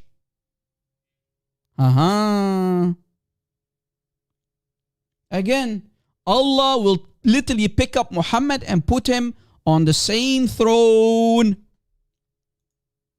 Book number 4. Guys, look how many books I'm showing you. Guys, look how many books are saying it. These are Sunni books. Book number 4. Majmu' al-Fatawa, volume 4, again by Shaykh al-Islam ibn Taymiyyah. Shaykh al-Islam ibn Taymiyyah. This is the 3rd book of Ibn Taymiyyah, by the way, that I'm showing. Majmu' al-Fatawa, very, very famous book by Shaykh al-Islam himself, Ibn Taymiyyah, the teacher of Ibn Kathir, volume 4, page 300. Look, I have the entire page in front of me. 374. Same story. Same story. Inna Muhammadan Rasulullah sallallahu alayhi wasallam yajlisuhu rabbahu ala al-arsh ma'ahu. Allah will place Muhammad, will sit Muhammad on the throne together with him. Do you see it? Again, عن مجاهد في تفسير of the ayah. For the explanation of the ayah. مقاما محمودا. So the high position that Muhammad will get, again, the high position, the elevated position, the place of worship, i.e., the place of worship, the exalted place of worship, meaning the throne, is for Muhammad as well. Aywa. And this is not according to Rob Christian, this is according the student of the Sahaba himself, Mujahid. Again, this is the 4th book, guys. Muslims, why do you need to worship Muhammad? You claim that you only worship Allah, you filthy liars and deceivers. You scumbags, you have always deceived everybody about your man-made cult, about the real God of Islam, Muhammad. Muhammad is literally using Allah as his sock puppet. Yet the real God, guys, the real God is Muhammad, has always been Muhammad. He created Islam. He is behind this cult. He is the cult leader. He is the real God. In front of you. Yes, the teacher of Ibn Kathir, Shaykh al-Islam Ibn Taymiyyah himself again. So I showed you how many books? 4. I can continue all day, by the way. I think 4 is enough for now. So guys, Allah and Muhammad will sit together as if they are fighting for one throne, guys. You have maybe seen the TV series Game of Thrones. So Allah and Muhammad on the same throne. On the one and same throne. Right? Allah and Muhammad will sit on the same throne. So the question is, who is going to F who? Who is going to F who? Who is going to F who? Is Allah going to F Muhammad in the anus? Or will Muhammad F Allah in the anus? I mean, these are 2 men on one throne. I mean, what are you going to do together on one throne? Yalla ya Muslims, answer. Why do you worship Muhammad? Question number 1. And who is going to F who in the anus? Who is going to do who? I want to know. Because why, Rob? Why are you asking this question? Well, here's why. Here is book number 5. Al-Mustadrak ala al-Sahihain. Al-Mustadrak ala al-Sahihain. Volume 5, sorry for that. Volume 5 by Al-Hakim al-Naysaburi, another giant Sunni scholar. Al-Mustadrak, the book name is called Al-Mustadrak ala Sahihain. Guys, you see I have books. Forget about the websites. I don't care about websites. I have everything in book form because remember, Islam didn't come through websites. Islam came through books. I have all the needed books to expose this man-made cult for the worship of Muhammad. Books. Exactly. Volume 5 by Al-Hakim al-Naysaburi, Al-Mustadrak ala al-Sahihain. Page 697. 697. We have a Sahih Hadith. Look, next page explains that the Hadith is Sahih. On page 698, look, what does it say? The Hadith is Sahih ala shart al-Shaykhain, meaning on the condition of the two Shaykhs, Imam Bukhari and Imam Muslim themselves. Imam Bukhari himself and his student Imam Muslim. So it's very Sahih Hadith. Okay? Sahih Hadith. Okay. We go back and we read on the page earlier, 697. It says, قال فيرسل الله ما من تحت العرش كمني الرجال. What does that mean, Rob? It says, on Judgment Day, basically, in context, on Judgment Day, Allah will leak semen, sperm. Allah will do what, Rob? Allah will leak semen, i.e. sperm cells, from underneath the throne. No way. It really says that, yes. So that's why I asked, who is going to F who? On Judgment Day, Allah will send down, leak semen from underneath the throne. Literally semen. So my question is, who is going to F who? Is Allah going to take Muhammad in his anus? Because remember, they sit together on one throne, Allah and Muhammad. So is Allah going to F Muhammad in the anus, or is Muhammad going to F Allah in the anus? Yeah, we have a hole in the chair, exactly. Throne, to be more specifically. Because Allah has also one foot that he will put on his chair. Allah has a chair and he has a throne. Small chair where he puts his legs on. The one leg that he has. So who is gay? Who is going to F who? Muhammad is going to F Allah, or Allah will F Muhammad? Because the throne will leak semen. That's what it says. فَيَرْسُلُ اللَّهُ مَاءً مِن تَحْتَ الْعَرْشِ كَمَنِيِّ الرِّجَالِ. Like the semen of men. There is going to be the throne of Allah and Muhammad will leak semen. Yes, that's what it says. Look, and like I said, this hadith is sahih. The hadith is sahih. On the next page, هذا حديث صحيح على شرط الشيخين. On the condition, like Imam Bukhari's collection, Sahih al-Bukhari, and like Imam Muslim in his Sahih Muslim. So that's how strong this hadith is, guys. Do you see it? So I think, guys, because Muhammad loves to be effed always, and remember Muhammad even sat on the lap of Khadija in the beginning of Islam. So Muhammad loves to sit on people's laps.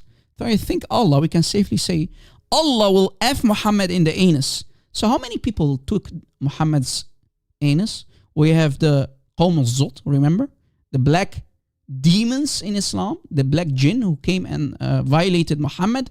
They ravished and raped Muhammad in the night of the jinn, the Qawm al-Zut. We have the cousin of Muhammad who raped Muhammad. And we have the uncle of Muhammad, Abu Talib. I mean, what's left? And even Allah will F Muhammad. Because, I mean, where is the semen coming from? From whose penis? Clearly from Allah's penis, because Muhammad likes it from the back. Right? Muhammad likes it from the back. And the hadith is sahih. And here is my translation. Take a screenshot, guys, of the page that I showed you. Al-Mustadrak, the book called Al-Mustadrak ala al-Sahihain, volume 5, page 697, and as showed, the hadith is sahih. Allah sends water. What is that water, Rob? Well, semen. From underneath the throne as the semen of men. There you go. Sperm. So we can safely say Allah will take Muhammad in his anus. So Allah will put Muhammad on his lap and F him until kingdom come. or actually until for all eternity. Muhammad will take it from the back from Allah. I mean, this is the logic of Islam. And this is the perfect explanation of Tawheed, right? Which means unification. This is the Tawheed. This is the unification of Allah's penis inside Muhammad. Did you catch it? The unification is Allah's penis inside Muhammad. You see it? Because the throne will leak semen. No, it does not mean that, you liar. Tawheed means unification. Go learn Arabic. Al-Wahdaniya means oneness. Al-Wahdaniya, not Tawheed. Tawheed means unification. Go learn Arabic, yeah, you idiot. You don't know what you're talking about. Go learn Arabic. Aywa. Now guys, I have even Muslims who will admit that this is going to happen. Watch. Let me switch screens and enjoy how Muslims even make fun of their own books. Watch. Watch, guys. Watch. Here we have our dear friend Mufti Abu Layth. Look what he's going to say about all of this. About Allah leaking semen from underneath the throne. And of course, the semen first goes up Muhammad's bum and it will come out of his mouth and then from underneath the throne. Now check this out. What does the hadith say at the end? When there's utter destruction, how will this be brought back? Then Allah will... Now, I have to translate this, so brace yourselves, people. Allah will send... There's a fluid from beneath the arsh which will ejaculate like the sperm of men. Wait.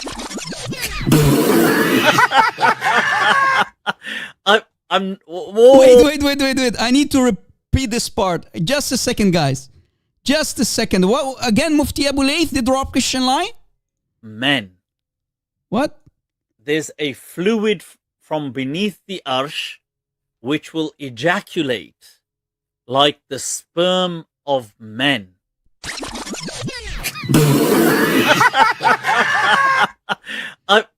Whoa, people, let me repeat. I mean, this guy is a Muslim, right? He's quoting the hadith, the Sahih hadith that we mentioned. Do you see it? Rob Christian turns out not to be a liar after all. So when I show you something from the Islamic books, we don't need to lie. Even the Muslims will admit it. Do you see it?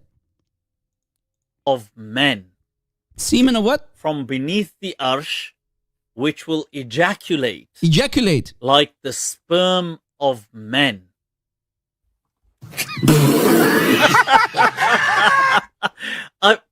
Whoa, people, let me repeat. Look at it for yourselves. ثُمَّ يُرْسِلُ اللَّهُ مَاءً. Allah will send down on earth, shower down on earth, fluid from beneath his arsh. So beneath his throne, there's a collection of fluid, which is كَمَنِيِّ الرِّجَالِ, which is like the sperm of men. This is going to shower down on the globe. On the Muslims' faces, and what's yes. going to happen is this is going to then give birth to once again life. So sperm. So for that, people, I had to yeah. So.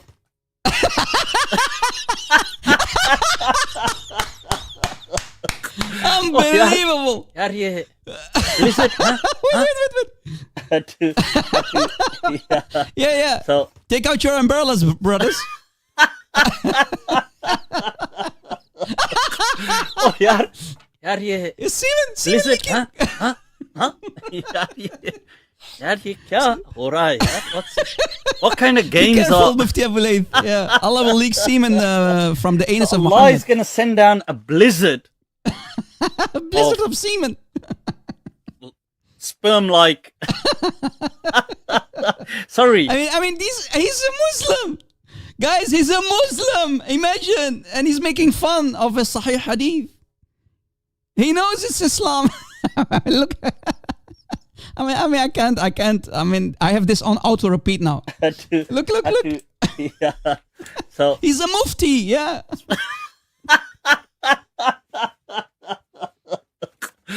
यार ये blizzard हाँ यार ये क्या हो रहा है यार? What's this?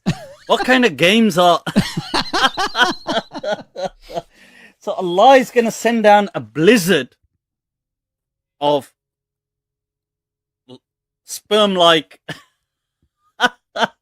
sorry, man sperm-like fluid. So this, and for some reason, this sperm bank is under the throne of God. Wow, did you hear it? Did you hear what I just heard? So I did not lie when I showed you from the book, right? He just confirmed it, and it's Sahih Hadith. Yes, I can send a link. Give me a second here. Here is the online link from the same book that we showed you guys. Here is the link, here the website on the screen. So again, just to make sure, again, Mufti Late, explain again, please. I did not catch it, please. So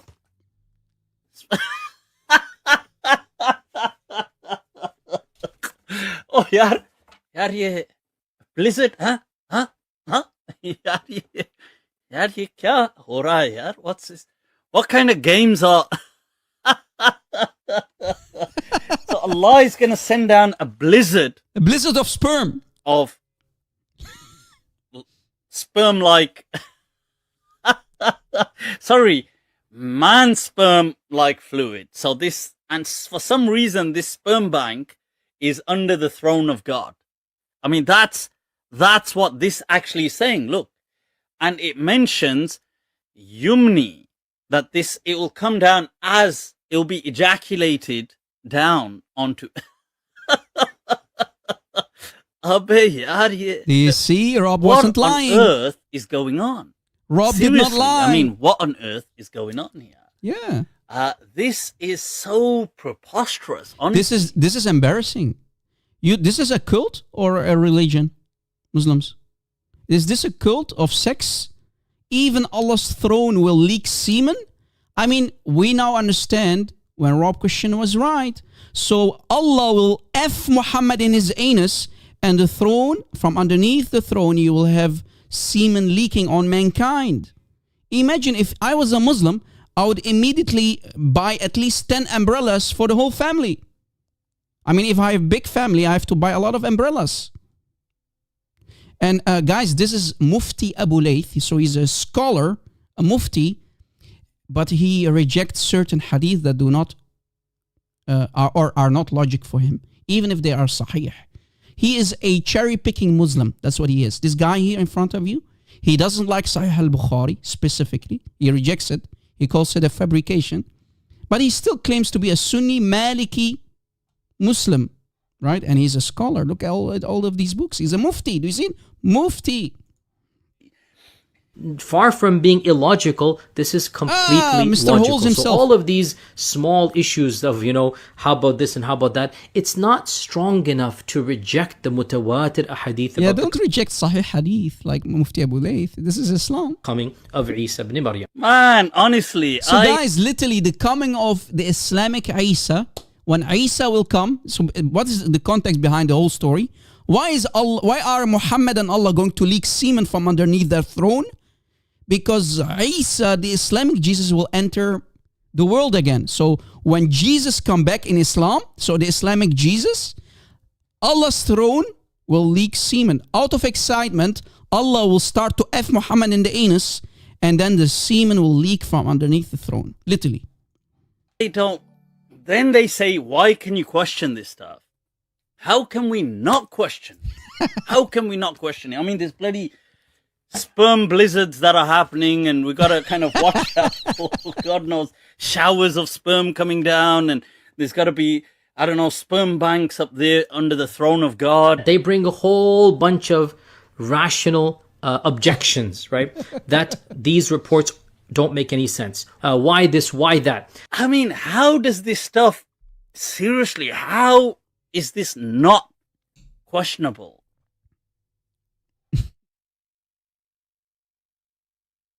Yeah, I understand. I mean, I feel you. If I was a Dr. Muslim... Shabir, welcome to Let the Quran Speak. Pleasure to be on. Anyway, so this is Islam, guys. Deal with it. Either you take whole Islam or be a hypocrite, munafiq, like Mufti Abu Laythi on the right. If you're going to accept it, you have to buy an umbrella because as you see, the throne of Muhammad and Allah, remember this is one throne, Allah will sit together with Muhammad, and we know now who is going to F who, and underneath the throne, it will leak semen. So buy umbrellas. A good advice, buy an umbrella as a Muslim. Else you're going to get semen in your eyes, in your mouth, and Allahu Alam, where more, in which holes of your body. I mean, literally leaking semen. Leaking semen everywhere. This is Islam. This is Islam. Yes, Rob. Sahih Hadith. Again, here is the translation.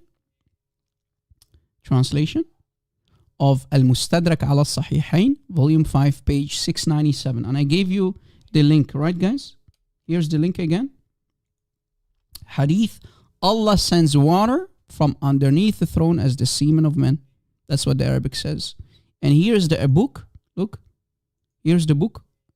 Literally the physical book, Al-Mustadrak ala Sahihain, volume 5 by Al-Hakim Al-Naysaburi. And the hadith, as I mentioned, is Sahih. فيرسل الله ماء من تحت العرش كمني الرجال. And I showed you the hadith is what? Sahih. هذا حديث صحيح على شرط الشيخين. This hadith is Sahih on the condition of the two sheikhs, meaning Imam Bukhari himself and Imam Muslim. That's how authentic it is. Authentic Sahih hadith. Boom, boom. Boom, boom. Emotional damage. I mean, this is Islam, guys. This is literally Islam. Congratulations, Muslims, for your filthy sex cult. You won't be safe from the leaking semen from underneath the throne of Allah. Well, congratulations. Congratulations, Muslim. Congratulations with your man-made road. This is your religion, brother. Right? Congratulations. All right. Again, here's the link, the online link for the same hadith that we showed you guys. Okay? Sahih hadith, this one from this book. Okay? Sahih hadith. All right. All right. Any Muslim? Is there any Muslim who can call in? Are there any calling Muslims? Skype is open mic. Is there any Muslim who dares to call in and tell us how he does not worship Muhammad? Any Muslim? Any Muslim? No Muslims? Guys, regarding what happened yesterday, since we don't have Muslims, all the Muslims became cowards. I know they're all watching in the back of the bus, but they won't dare to call in because they know what I will do to them. I feel you, Muslims. If I was a Muslim, I would be shocked. I would be scared to call in, right? Since we don't have any Muslims who dare to call in, let us talk about what happened yesterday on the show of Brother Sam Shimon. Brother Sam, he debated. Well, he should have debated one Muslim, but they all jumped him. This Muhammadan stonekisser, this Muhammadan worshipper, he brought all of his boyfriends and one girlfriend, and they jumped him. Instead of debating one person at the same time, all of them jumped Brother Sam Shimon, right? Because they are cowards. Sam Shimon is a one-man army. I mean, I understand, you know. If I was a Muslim, I would never approach Sam Shimon, to be honest with you. I don't know how many there were, but at least 5 gays, right? And at least one mut'a girl. Yeah, he debated Matthew guy. I think the guy's name was Matthew, whatever. Claims to be a convert. Actually, he's a liar. He never was a convert. He has always been a Muslim. He's a liar. Don't believe anything a Muslim says, guys. And they debated about certain topics. One of the topics, guys, was Rebecca. Because Muslims, they want to justify what their real God, Muhammad, did. Right? What Muhammad did with Ayusha at the age of 6. Right? marrying her supposedly at the age of 6, tying her until the age of 9 because his 3-inch penis did not fit the tiny vagina of baby girl Ayusha. So they try to justify by butchering what our Bible says about Rebecca, right? About Rebecca. Remember? If you were watching the debate, they talked about this because the Muslims, they want to justify the pedophilia of Muhammad, the pedo Muhammad himself. So they go to the Bible and butcher what the Bible says. The Bible doesn't say that Rebecca is 3, you filthy liars. And they even misquote what one of the earlier rabbis, Rashi, who gave his commentary. You can find this information on sophia.org, guys. Let me give you the link. They literally butcher, they not only butcher the Quran and their books, but also butcher the Bible, and they will butcher the commentary from the Jewish rabbis like Rashi. And I see many Christians will fall for their deception. Because look, if we continue reading here, if we read what Rashi said, a lot of people think that Rashi actually said, or in his commentary, that that Rebecca was 3, which is a lie. Rashi never said it. Read. It's in front of you. So it's talking about 40 years for when Abraham came from Mount Moriah, he received the news that Rebecca was born. Right? He received the news that Rebecca was born. Isaac was then 37. So guys, pay attention. You have 40 years old. So here, Isaac is 40 years old. You have here, Isaac is 40 years old.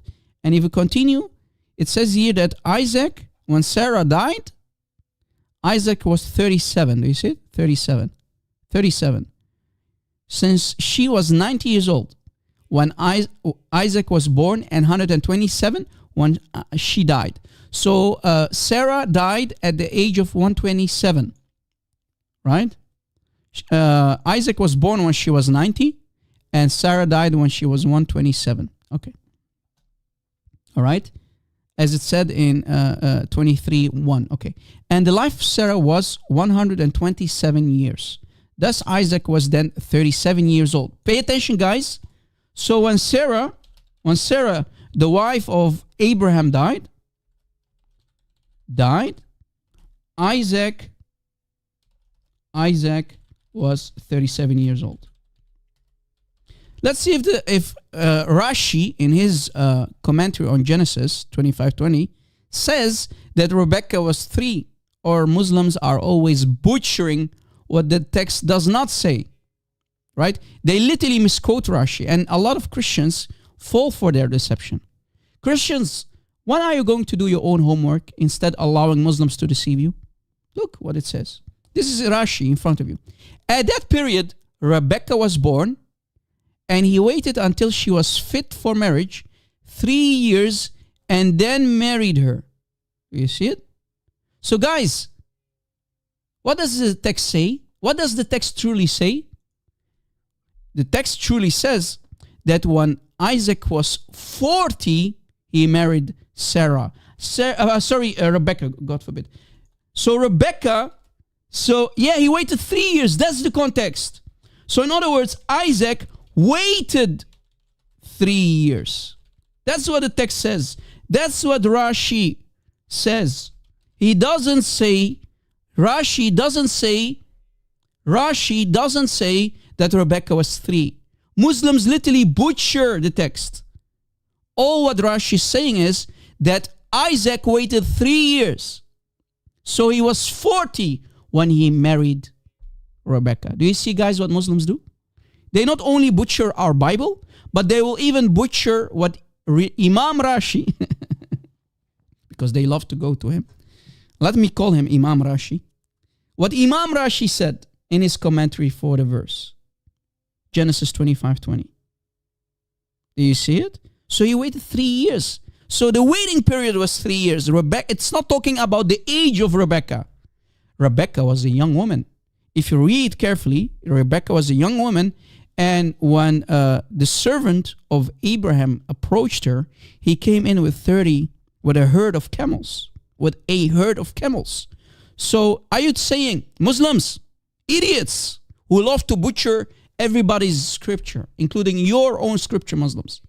I know you love to butcher your own scripture, but stop butchering our scriptures, or let alone the Jewish rabbis, their commentary for this verse.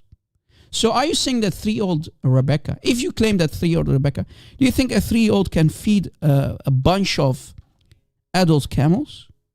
You know what kind of heavy lifting she had to do? I mean, this was, according to the Muslims, if Rebecca was 3, she isn't, of course. This must be the strongest 3-year-old girl ever existed. Doing all this heavy lifting, do you see it? I mean, guys, if we do some digging about camels, an adult camel, guys, the text is in front of you that I found, literally. Some information about an adult camel. How much does an adult camel drink? A typical adult camel can drink up to 200 liters, which is 53 gallons of water in just 3 minutes. Imagine, in just 3 minutes, he can drink 200 liters or 53 gallons of water. What about an entire herd? Are you saying, Muslims, that a 3-year-old can go to inside the well, bring all that water up, put it in this, what do you call this? A jug? I don't know what's it's called. Anyway, at least every time she needs to carry all this heavy lifting, doing all this hard work, this labor, feed or give these camels all the drink, serve the servant of Abraham on herself, by herself. I mean, poof, logic goes out of the window. So guys, they literally misquote Rashi, what Rashi does not say. So Sam is right. And Sam, guys, brother Sam Shimon destroyed them yesterday. Man, he took them one by one and he destroyed all of their arguments. I thought, like, let me bring it up again, because man, that was an awesome spanking by brother Sam Shimon. You see it? Actually, it's off topic for today's live show, but I was like, let me bring it up. So they literally lie. They talk out of their ignorance. They misquote what Rashi said Rabbi Rashi said on Genesis 25:20. All he was saying is that the waiting period of Isaac was 3 years, not the age. So they misquote, they butcher what Rashi said. So guys, the 3 years is the waiting period. Waiting period of Isaac, and certainly not the age of Rebecca, because Rebecca was a young woman, if you read the chapter carefully. Did you catch it, guys? Did you catch it, guys? Are you taking notes? From now on, don't allow any Muslim to butcher your Bible, brothers and sisters, or let alone what Rashi said.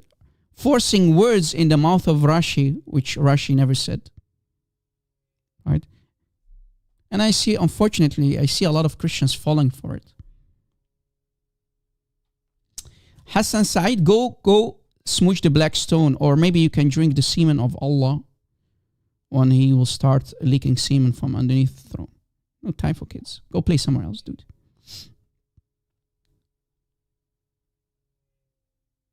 Right? No, Allah is one of many. And we proved it today. Allah is one of many. Right? We proved it today. Allah is one of many.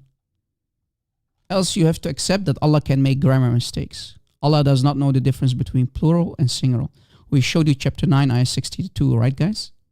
It's talking about two persons, Allah and Muhammad, Allah and the Rasul, the messenger, right?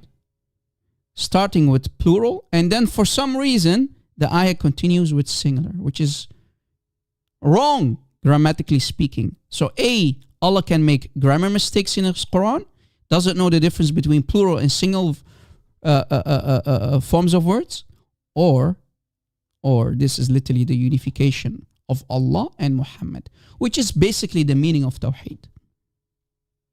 Muslims, you really need to know what Tawheed means. It does not mean oneness. It means literally unification. So how many gods are there in Islam? Well, clearly Allah, at least Allah and Muhammad, because like I said, they will sit together on the same throne, right? Allah and Muhammad will sit together on the same throne. يَقْعَدَهُ مَعَهُ عَلَى الْعَرْشِ. Right? Even Muhammad himself admits it. Allah sits me together with him on the throne. That is the tafsir for chapter 17, ayah 79.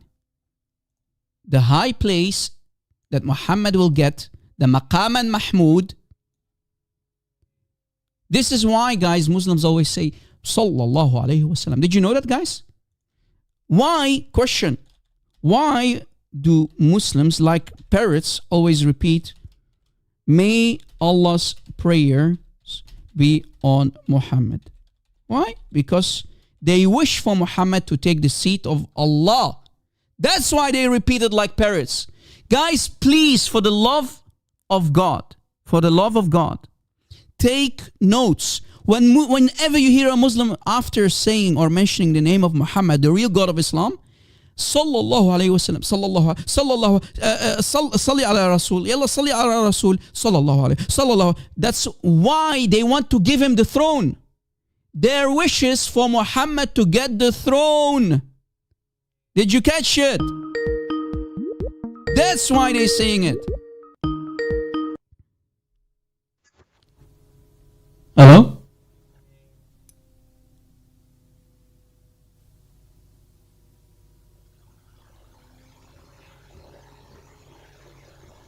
Oh, that's the leaking semen, guys. That's the leaking semen of the throne. The semen is leaking, guys. Semen started to leak. Do you hear it? It was leaking semen. Do you hear it? Aywa, that's the leaking semen right there. Yalla, one more time. Semen is leaking, guys. That's it? That's it, boy? Yalla, go play somewhere else. Muslims have nothing to say, guys, as you see. Muslims have nothing. I thought maybe, let me pick it up again. Hey, block. Go play somewhere else, kid. It's really embarrassing, guys. If this is the state of Muslims who cannot answer questions but can only troll, then truly Islam is dead. Truly Islam is dying. Bunch of trolls. Tfu on your prophet. On Muhammad. Right? Tif on Muhammad if this is what he left you with. No logic, no brain cells to think or talk like human beings. Not one Muslim there to call in, guys. Did you catch it? Because Islam is defenseless. Exactly. When you have an Arabic speaker, of course Muslims have nothing to say. Tfu on Muhammad, tfu on Allah, tfu on Islam. Right? Sam Shamoun yesterday was right. Guys, whenever you debate Muslims, you cannot be humble with them. This is what they deserve. They don't deserve your respect. They don't deserve you to be humble with them. I am disgusted when I see these evangelical Christians. Let me be respectful with the Muslims. Why? Do they deserve your respect? Look, these are the real Muslims, guys. The Muslims who have respect are not real Muslims. The real Muslims are these jihadis. They don't respect you. Why should you respect them? Respect must be earned. All right? Even the Bible is very clear about it. If you go to Ephesians, the book of Ephesians, 5:11, it literally says, expose dark cults. Dust off your feet. Don't throw your pearls in front of swine. Muslims, when are you going to grow a backbone? I'm not talking to the brothers that I know who are not humble towards Islam. I'm talking to the Christians who need to be Christ-like. Brother, you need to be Christ-like. Brother, Brother, act like Christ-like, Rob. Rob, you're not Christ-like, Rob. I see many of these idiots, these evangeli wannabe Christians. Wake up, Christians, wake up. When Muslims will get the upper hand and they will come to your house, they will cut off your head, they will force jizya on you, they will take your wives and women as sex slaves. Are you going to say, I love you, Muslims? I love you. Habibi Muslim? Habibi Muslim? Come rape my wife?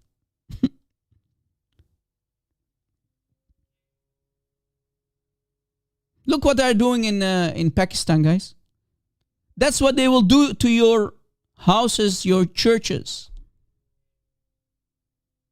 Look what they are doing as we speak in Pakistan. How many churches they burned, guys? At least 21 churches, I heard.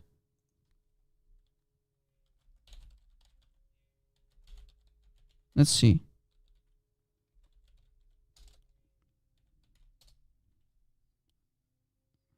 How many already? Look what they are doing to the Christians. Look. This is what they will do to you when they get the upper hand in your Christian countries here in the West. They will burn your churches, Christians. Rob, you're not Christ-like, Rob. Why are you so disrespectful towards Islam, Rob? That's what they are doing. That's what they are doing. Do you see it?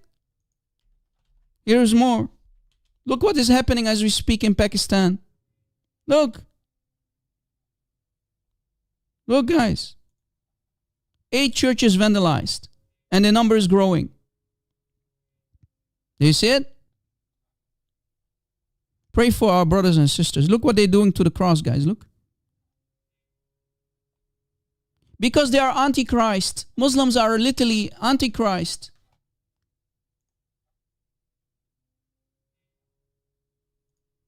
This is what they are doing.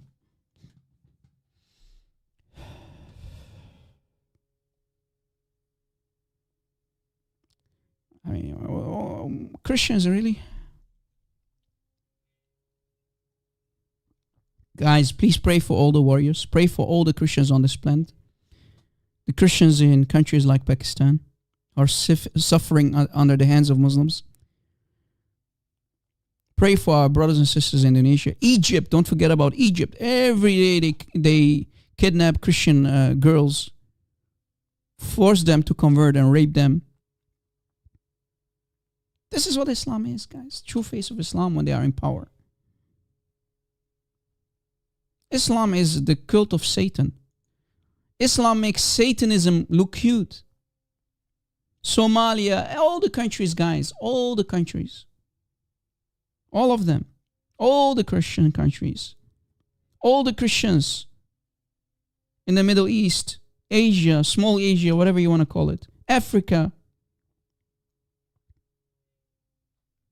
This is why I always spit on Muhammad and I spit on Islam. A Christian who respects Islam is not my brother or sister in Christ. You are hearing it directly from my mouth. A Christian who claims to be a Christian who respects Islam is not my brother or sister in Christianity. Okay? I don't consider you my brother or sister at all. You mean Isa? No. Bilalo. You mean Isa? We don't worship Isa. We worship Jesus. Yeshua al-Masih. Glory to his name. There's nothing called Isa. Your Isa is the semen of the camel. Your Isa is the semen of the stallion. Your Isa is the fake version, Habibi. Okay? When you talk about Isa, your Isa is not our Jesus.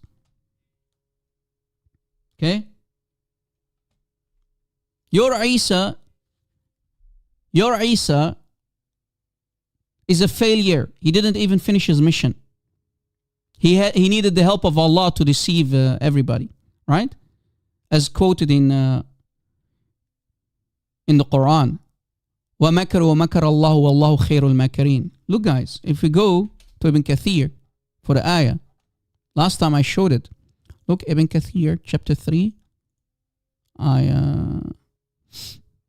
Let's see. 55. 52, 55. Okay. Look. We go down, all the way down. Let's see what Allah will do, or what He did. Look.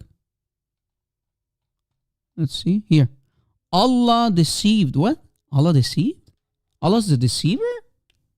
So, Makr in chapter 3, ayah 54, means Allah is the best of deceivers after all. So it does mean deception. Allah deceived. Allah deceived the Jews. Allah deceived the Christians. Do you see it?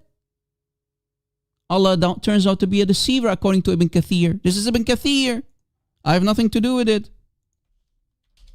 There you go. Thank you, Phil Herrera. You were quicker than me. Thank you. God bless you, brother. Guys, don't forget that our admins will provide the timestamps after the live stream.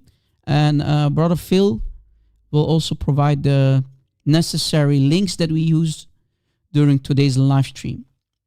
Okay? In the comment section. So always go back, guys. At least give it a like. Give the live stream a like if you forgot to do it. And please, for the algorithms, also place a comment if it's not too much asked. For some reason, I see my brothers and sisters. I'm happy, guys. I can't thank you enough for being here, for your support, for your financial support. But please also don't forget to like and also comment for the algorithms. Leave a comment, guys. You know how social media works, how the algorithm works. Any Muslim? Is there any Christian? The phone lines are also open for our Christian brothers as well, sisters and brothers as well. Maybe you want to comment, maybe you want to say something, because I love your input as well, Christians. But I just don't want you to call me during the live stream, but after the live stream, when we have the option, a window for the brothers and sisters in Christianity as well, you are allowed to call. So the phone lines are open for our brothers and sisters as well in Christianity.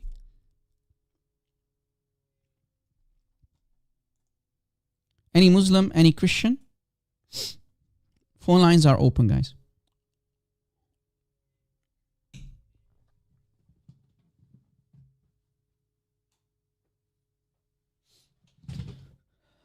So guys, what do you think about today's live stream? Did it benefit you? Did you learn something?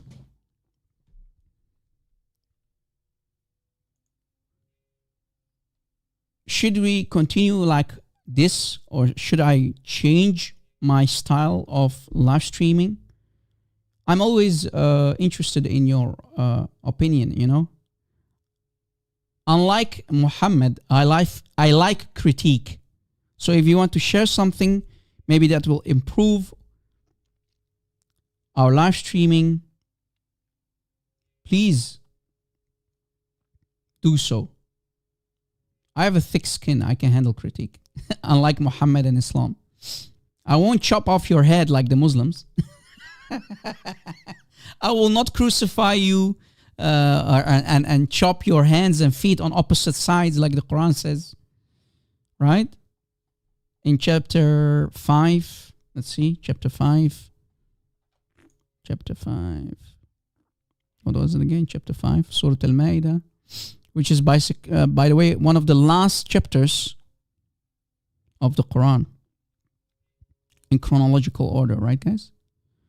Chapter 5, what was it again? Here. So if you are an enemy of Allah and Muhammad, guys, do you see it? If you cause fitna in the land, fasad, in this case, fasad means turmoil in the land, corruption in the land, Muslims are allowed to kill you, not only kill you, but crucify you, cut your hands and feet. So that's what they will do to me, but that's what they for sure will do to Sam Shamoun and the Christian Prince, because they are bigger enemies of Allah and Muhammad. So they will crucify you, right? They will cut your hands and feet on opposite sides, and they will banish you from their lands that they conquered from you, by the way. This is what will happen to the men, guys. And they will, for sure will take the women as sex slaves. Right? I rather die fighting than accept jizya forced on me. I will die fighting. I rather die fighting than convert to Islam. Right? This is the true face of Islam. This is what will happen when they have the upper hand. They will cry for peace when they are weak, as mentioned in chapter 47, the chapter of the real God of Islam, Muhammad, chapter of Muhammad.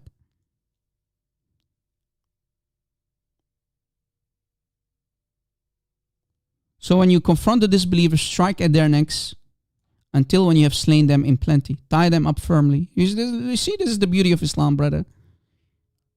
Surely Islam is not a political ideology, right, Muslims? Is it a religion of God? Right?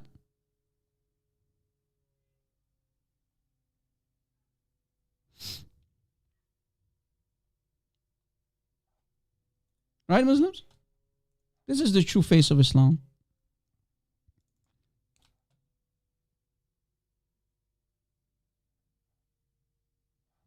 Uh, 35. That's also what I'm looking for. 35. Specifically 35. Guys, when Muslims are weak, let me teach you something. Chapter 47, take notes. Ayah 35. Do not cry for peace. This is a false translation. Don't cry for peace. Why always Muslims can't translate correctly? Let's see if we can find a good translation. Do not call for peace when you have the upper hand. Peace is only when you are weak. Guys, peace in Islam means when you are weak. When you have the upper hand, full attack mode. Kill the unbelievers. Chapter 9, ayah 5. Chapter 9, ayah 29. So only when you are weak, cry for peace. But when you have the upper hand, when the Muslims are in power, they already conquered the country, there is no need for peace. The only thing to do is attack, attack, attack. Kill, kill, kill.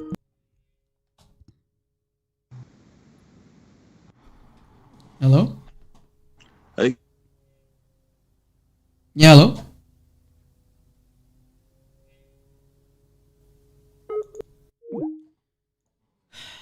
Go play somewhere else, dude. We're out of real men in Islam, guys. Only trolls.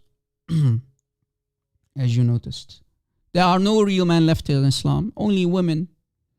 3-inch women. Like Sam Shamoun called them yesterday. 3-inch women. That's what you Muslims have become. Truly, Islam has become too embarrassing to defend, right, Muslims? 3-inch women, yeah. That's what men in Islam are. Men in Islam are, from now on, guys, that's what I'm going to call them. As long not one man can defend his prophet live on air, men in Islam are literally 3-inch women. That's what I will call them from now on. 3-inch women. Handicap worshippers. Worshipper of Muhammad. Who will be effed by Allah on the throne on Judgment Day. That's what you Muslims have become. No man left in Islam. Sam Shamoun was right yesterday after all. Sissified men. That's what you Muslim men are. Of course, Peter. Cowards. I understand them though, guys. When we have Arabic speakers, when we have Arabic speaking Christians who have dissected all of their books, I mean, I understand they will be scared. Guys, when I go on TikTok, they run. They run when they see my name.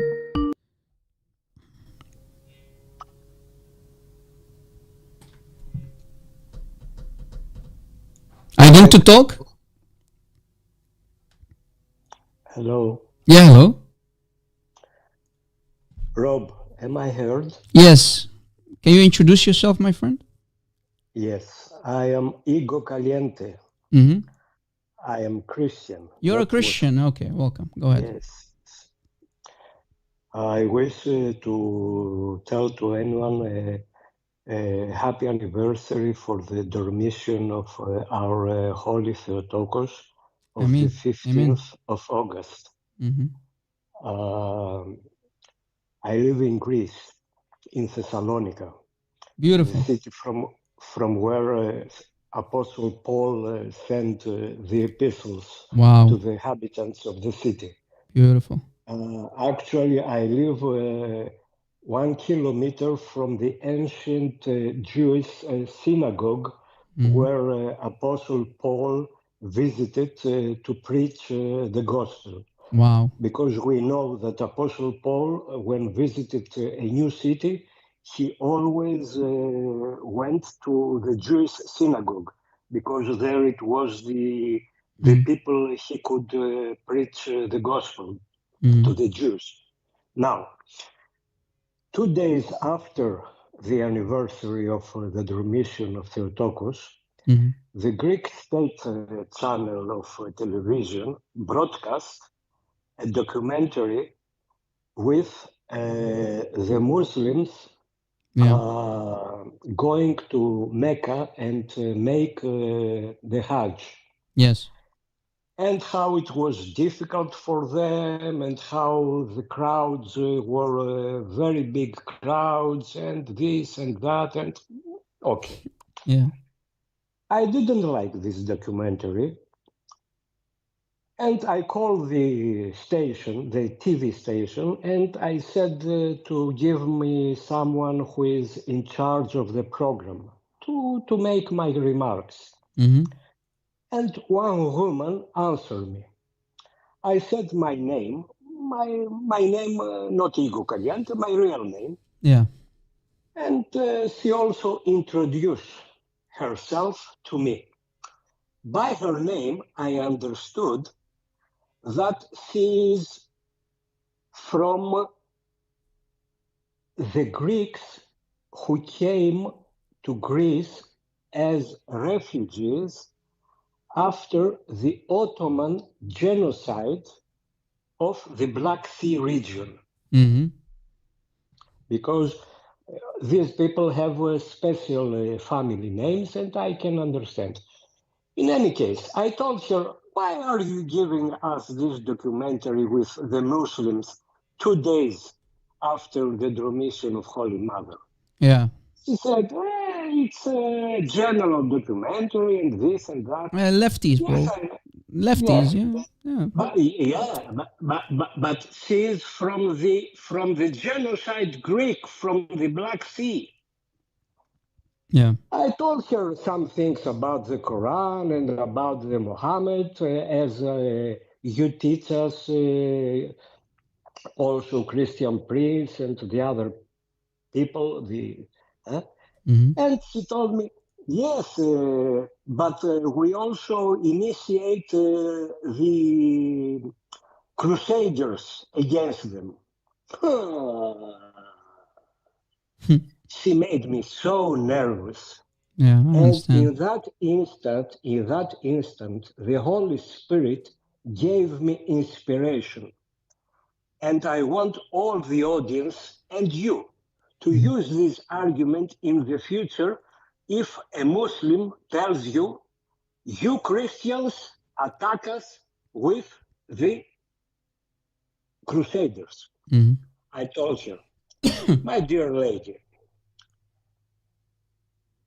80 years ago, a mad German person, a dictator of Germany, he occupied the whole of Europe. He slaughtered many Europeans. It was the Second World War. All Europe was dominated by him. The people starved from hunger. The execution squad killed many many people. And suddenly, the American came and they invade Europe from Normandy, the D-Day. Do you remember the Yeah, D-Day? yeah, of course. In Normandy, France? Yes. This was, I said to her, the modern crusade to liberate Europe from the mad German dictator. Yeah. I don't want to mention the names. Mm. And suddenly she said, hey, what this has connection to do with the Crusades? I said, all the Middle East for 600 years That's what the Muslims did. Yeah, exactly. was a Christian country, a Christian area, a Christian place. From Egypt to Persia, to Iran, it was Christian. Yes. And the dictator of Mecca invade all the land of Middle East. Exactly. He made the Pact of Umar. Oh, yeah.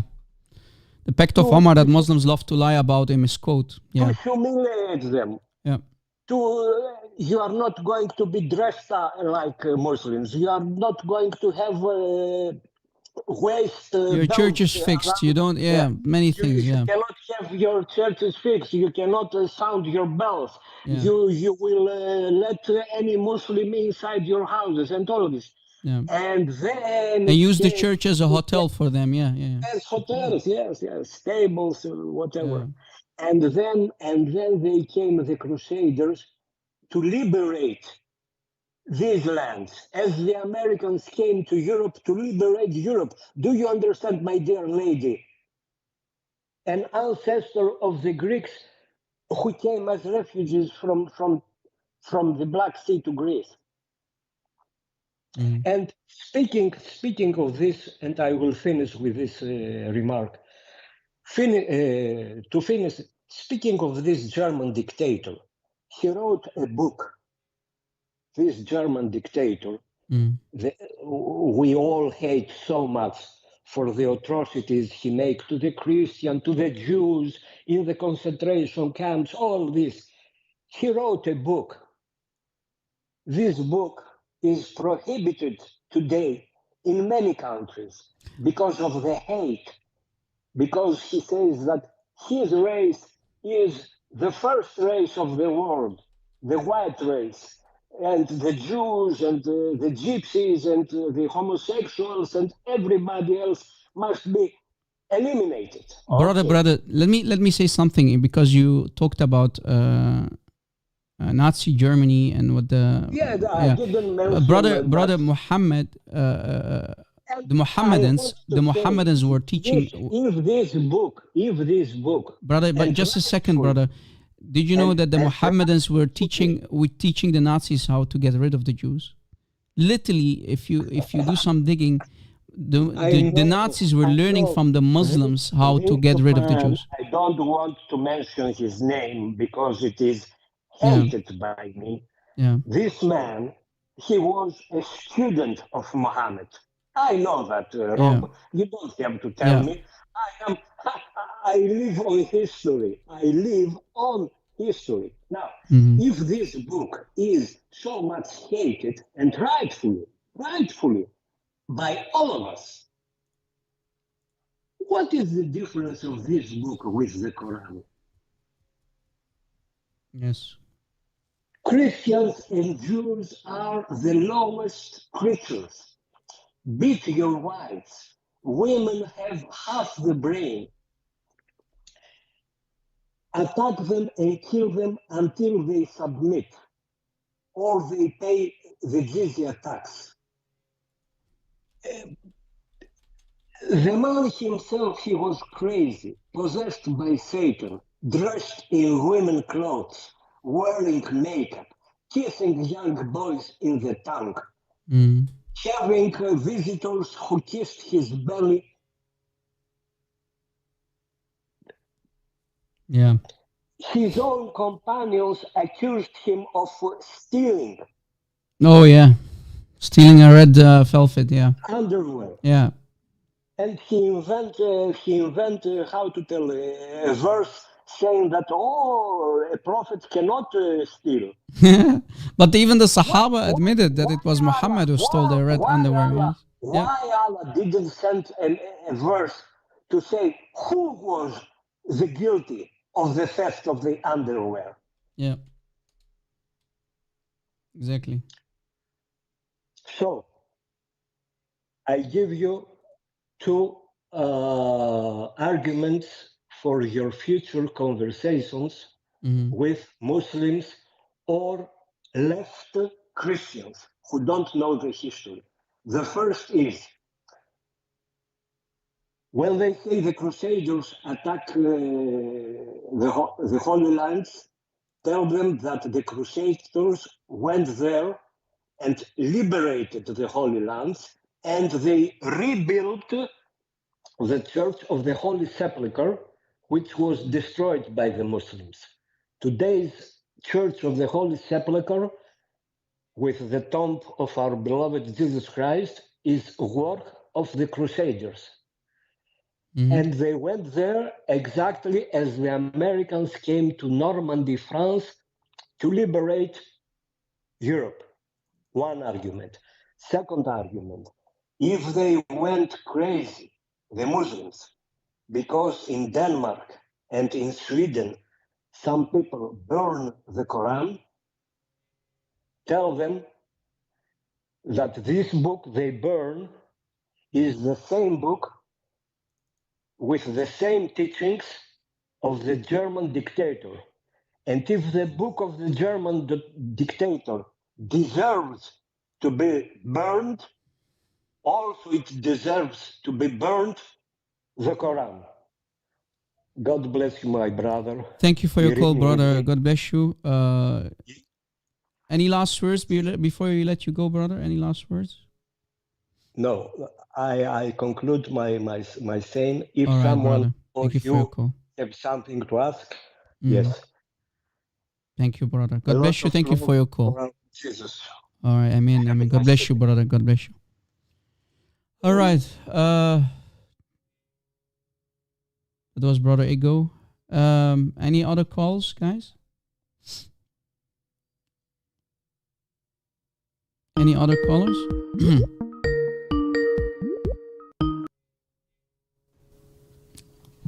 Hello? Yeah, hello? Hi. So my question, so I came up here because I would like to say something. So like about the Islam religion and how despicable it really is, how it's the works of the devil. Why do the Muslims hold the Kaaba up in that high in that sense? Well, I have always asked the question. I mean, when we ask Muslims, is Allah inside the Kaaba? They will say no, Allah is above the Arsh. That's what they say, right? That's what they claim. And when we open Islamic books, like we show today, we see that on Judgment Day, Allah will literally pick up Muhammad and put him on the same throne. But when we ask them about the Kaaba, is the Kaaba empty? Is someone inside the Kaaba? They will say no. So why do you bow down to it? Well, because it was the opinion of Omar to change the prayer direction. So why then? Why do you bow the words an empty box? No answer. Why do you smoosh the black stone? No answer. Isn't that shirk? No answer. Sometimes they lie and they say, well, the Jews, they always attack the Jews. They say, well, the Jews used to bow down towards the temple. We say, no, the Jews, if you study Judaism and you study the Bible, you understand that Jews used to worship God who used to dwell inside the temple, in the tabernacle to be specific. So that doesn't count, because when we ask you Muslims, do you worship Allah inside the Kaaba? They will say no. So why do you use it then? Oh, sorry, Rob, I didn't know that. That's what we get as an answer. So, brother, they are bankrupt. Islam is literally a bankrupt religion. It's defenseless They cannot defend Islam. They cannot answer questions. This is when we ask them questions, they will immediately turn and attack the Bible, right? They will attack the Jews. They will attack the Christians. They have no answers, right? Yeah, because they especially when I brought up a verse, Surah 9:29 to them about fighting the Jews and the Christians, he said it was just about taxing and saying that. Which verse from chapter 9? Which verse? Surah 9:29. Oh yeah. It's about the money, yes. Yeah, and then they start saying that just because it says, like, I asked them, does Allah love everybody? He said no. It says so why I don't understand why they treat it like a lot of times. A lot of Muslims nowadays act so passive, but those are not really the true Muslims. I agree with you on that. Yeah, brother, do you see the screen? 1 second. Yeah, let me show you, for example, chapter 9, ayah 5, and how guys, most of you have read chapter 9, ayah 5, right? And I'm talking also to the chat. Chat, do you hear me? Give me one, please. Chapter 9, ayah 5. Very famous ayah. The chapter that basically abrogated more than 124 peaceful Meccan ayahs. Specifically, to be exact, 124 peaceful Meccan period ayahs. This ayah on itself, right? Mm-hmm. If you read it carefully, it's literally written by someone who is drunk. If you read it as I read it, you'll get how this ayah is written by someone who was drunk. Watch. Then when the sacred months have passed, kill the pagans, kill the polytheists, wherever you find them. Okay, guys, so what does it say? Kill the pagans, right? Kill the pagans. So if you read it the way I read it, you'll understand that this ayah was not written by someone who had any logic or someone who is mentally stable. Why? You'll understand why. So it says kill, right? Kill. Mm-hmm. And then it says, and capture them and besiege them. Question. How are you going to capture someone who is already dead and already butchered and killed? And how are you going to besiege someone who is already murdered? Does that make any sense? I guess their body. So you can capture a body and you can besiege a dead body? What's the point? I don't know. What's the point of laying an ambush for the already killed people? Yeah, you got a point there. It says literally, فَاقْتُلُوا الْمُشْرِكِينَ حَيْثُ وَجَدْتُهُمُ, and take them, capture them, besiege them. Does that make any sense? I mean, these people are already dead. I mean, this ayah was written by someone who was drunk, literally, guys. How are you going to besiege and capture dead bodies? What's the point of it? Or lay ambush for dead bodies? Does that make any sense? No, it does not. You see, the whole Quran, when I love to quote Father Zechariah Butros, who is a Christian Coptic priest.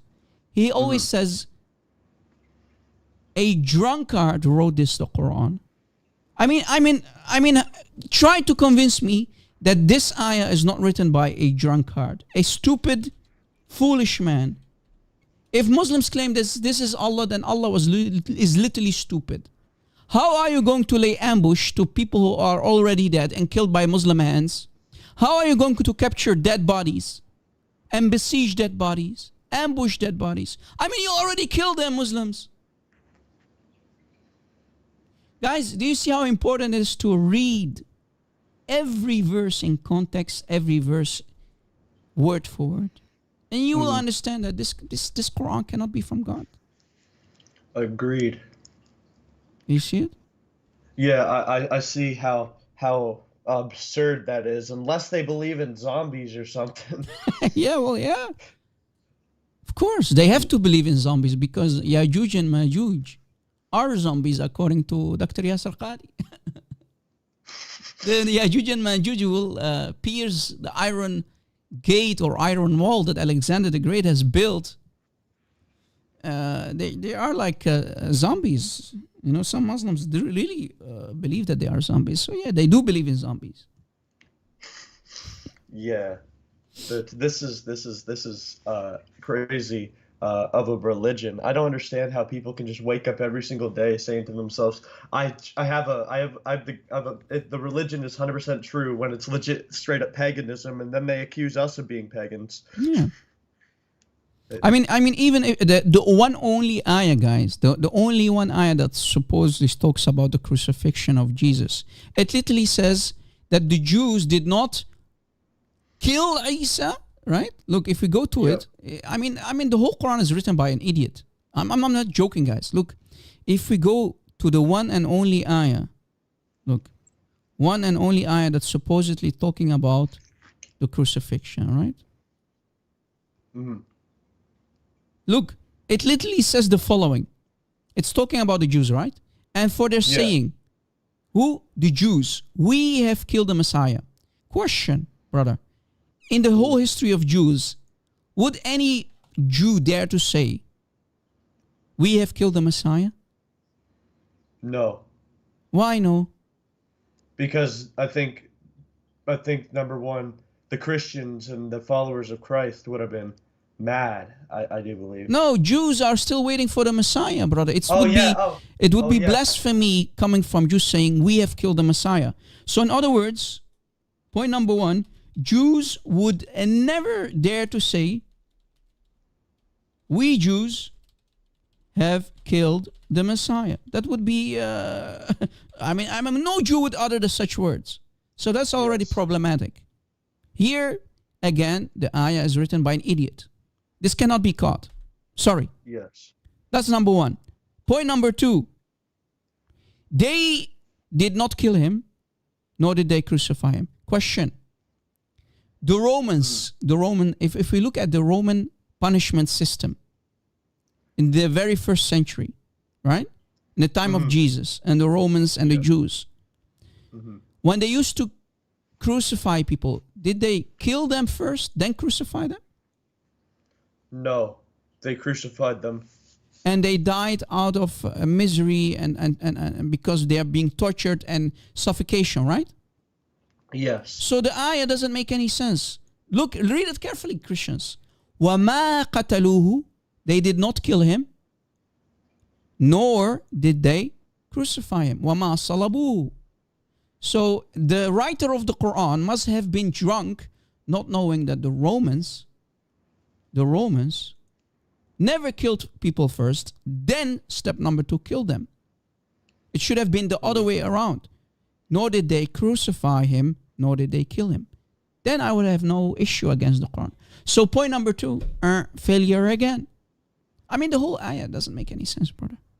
Literally written by someone who had little knowledge of history, no idea about the real historical crucifixion of Christ, or let alone how the Romans used to crucify people.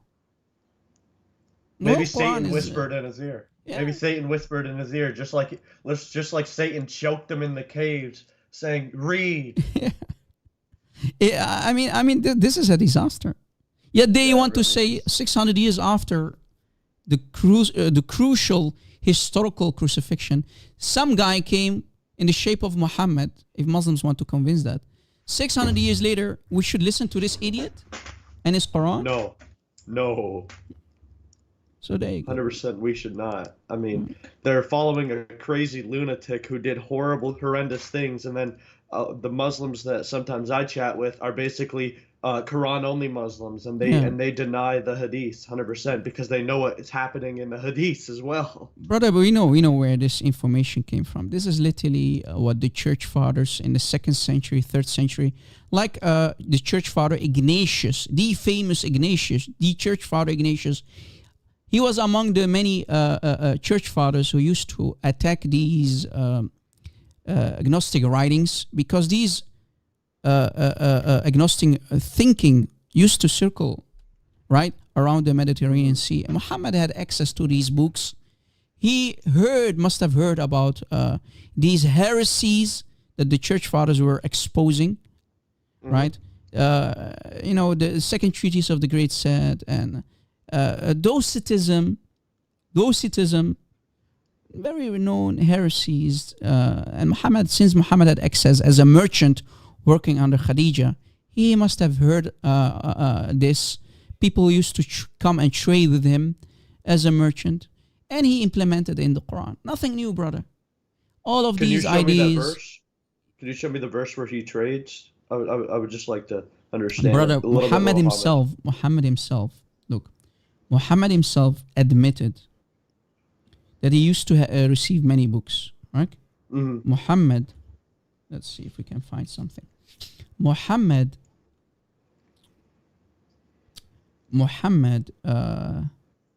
let's see. I was just If I curious can- because, like, Sure, I don't just- know much yeah, about here. the Quran. Look, brother, there's a Sahih Hadith, look. And we can find this I information don't on see it Islam. yet. Oh, there it is. Yeah. I see it. Look, Muhammad himself admits that he used to receive books and letters. Look, At-Tawi said in Al-Muttasa'ir, it was narrated from Zayd ibn Thabit that he said, so who's the narrator? Zayd ibn Thabit, the scribe of Muhammad. And he's also the one who, much later after the death of Muhammad, under the rule of Caliph Uthman, he collected the Quran again for the second time and rewrote it in the Qurayshi dialect. That's Zayd ibn Thabit, okay? The Messenger of Allah said, so look what he's saying from the mouth of Muhammad saying, do you know Syriac, ya Zayd ibn Thabit? Do you know Aramaic Syriac? I am receiving books in the Syriac, and if you read the entire hadith, it says also in the not only in the Syriac Aramaic language, but also in the Hebrew language. So books in Hebrew, but also books in Syriac Aramaic. Zayd said, no, Ya Rasulullah. The Messenger of Allah said, learn it, learn Hebrew, learn Syriac, because I am receiving books. So Muhammad needed a translator. He needed a translator to translate all of these books and implement them, plagiarize from them, and make it Quran. Because he couldn't read or write. No, brother, not because he could not read and write. No, brother, don't make that mistake. If you go to Sahih al-Bukhari, Muhammad is asking for pen and paper. A man who cannot read and write, why is he asking for pen and paper? No, brother, he needed a translator. He needed to have a translator who could translate from these books that he used to receive, right? And make it Quran. I never knew that he actually could. Yeah, he can read and write. Watch, brother. If we go to Sahih al-Bukhari, look. If we go to Sahih al-Bukhari, let us go to sunnah.com, okay? Okay. Look. We will find at least a couple of Sahih Bukhari hadiths. Let's see. Look. Give me a sec here. Okay. Look. Can you read this hadith for me, please, brother? Sahih Bukhari 114. Read it. 104? Okay. When the Ibn Abbas said, when the ailment of the Prophet became worse, he said, bring for me writing paper, and I will write for you a statement. Wait a second. An illiterate man can write and is asking for pen and paper? Muhammad is going to write a statement? I will write, Muhammad says. Who is talking? Muhammad is talking. He said, bring for me writing paper and I will write for the Sahaba. So he's asking for pen and paper, and he himself will write something down for his Sahaba, for his companions, so they will not go astray after his death, meaning the death of Muhammad. Do you see it? So Muslims have always lied, brother. Muslims are showing us their ignorance about their books. How can an illiterate man say, I will write for you? You see it? I guess, yeah. Unless Allah grabbed his hand and wrote it down. Do you see it? So, brother, Islam is literally a good religion for ignorance, a good religion for people who are actually ignorant about their prophet, his life, what he could and what he could not do.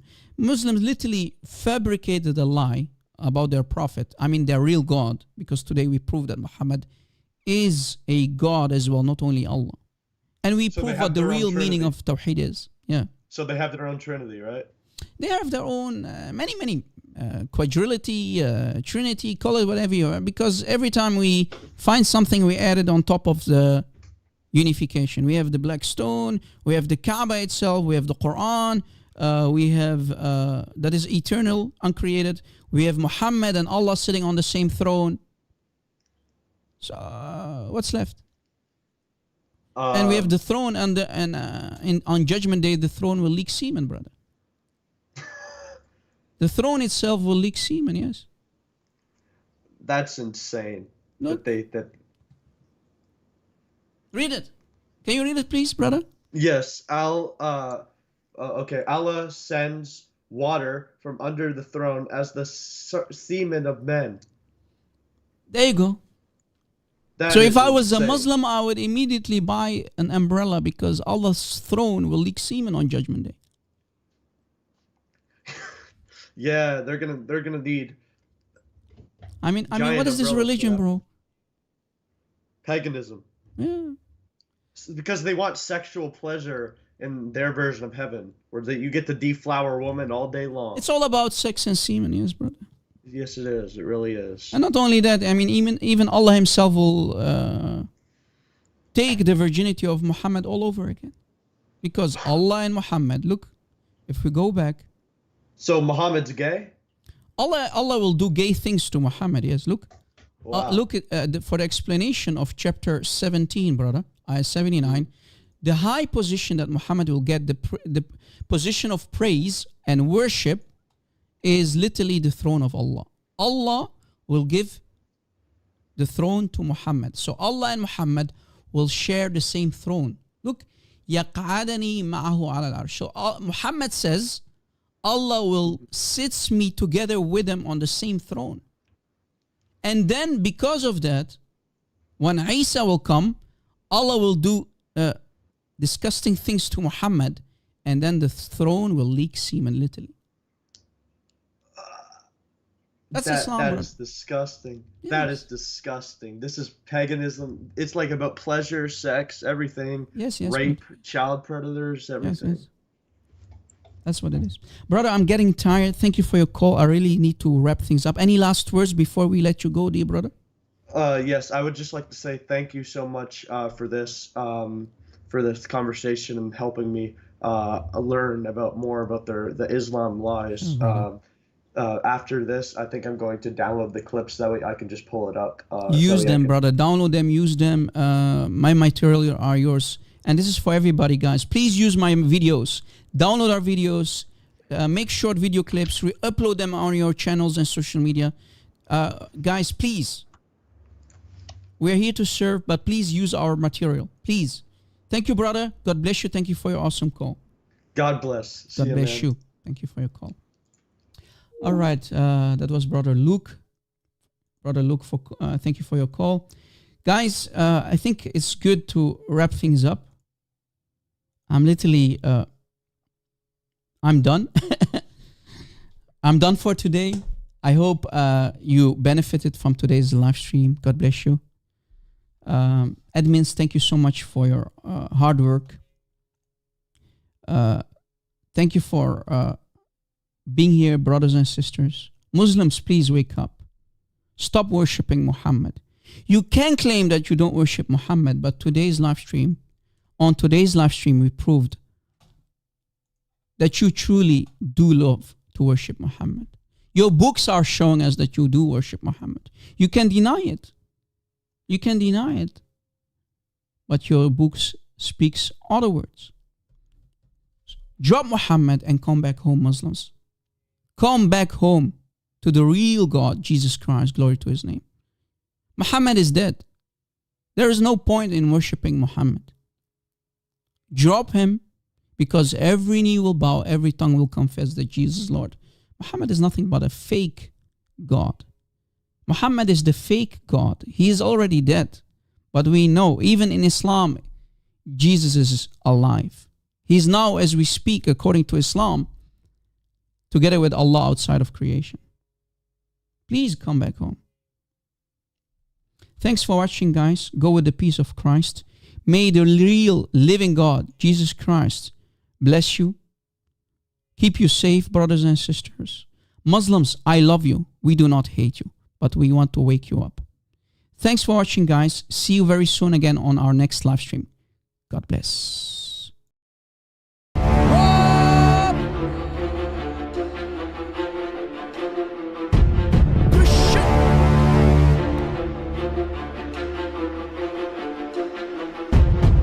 backup channel. Please subscribe.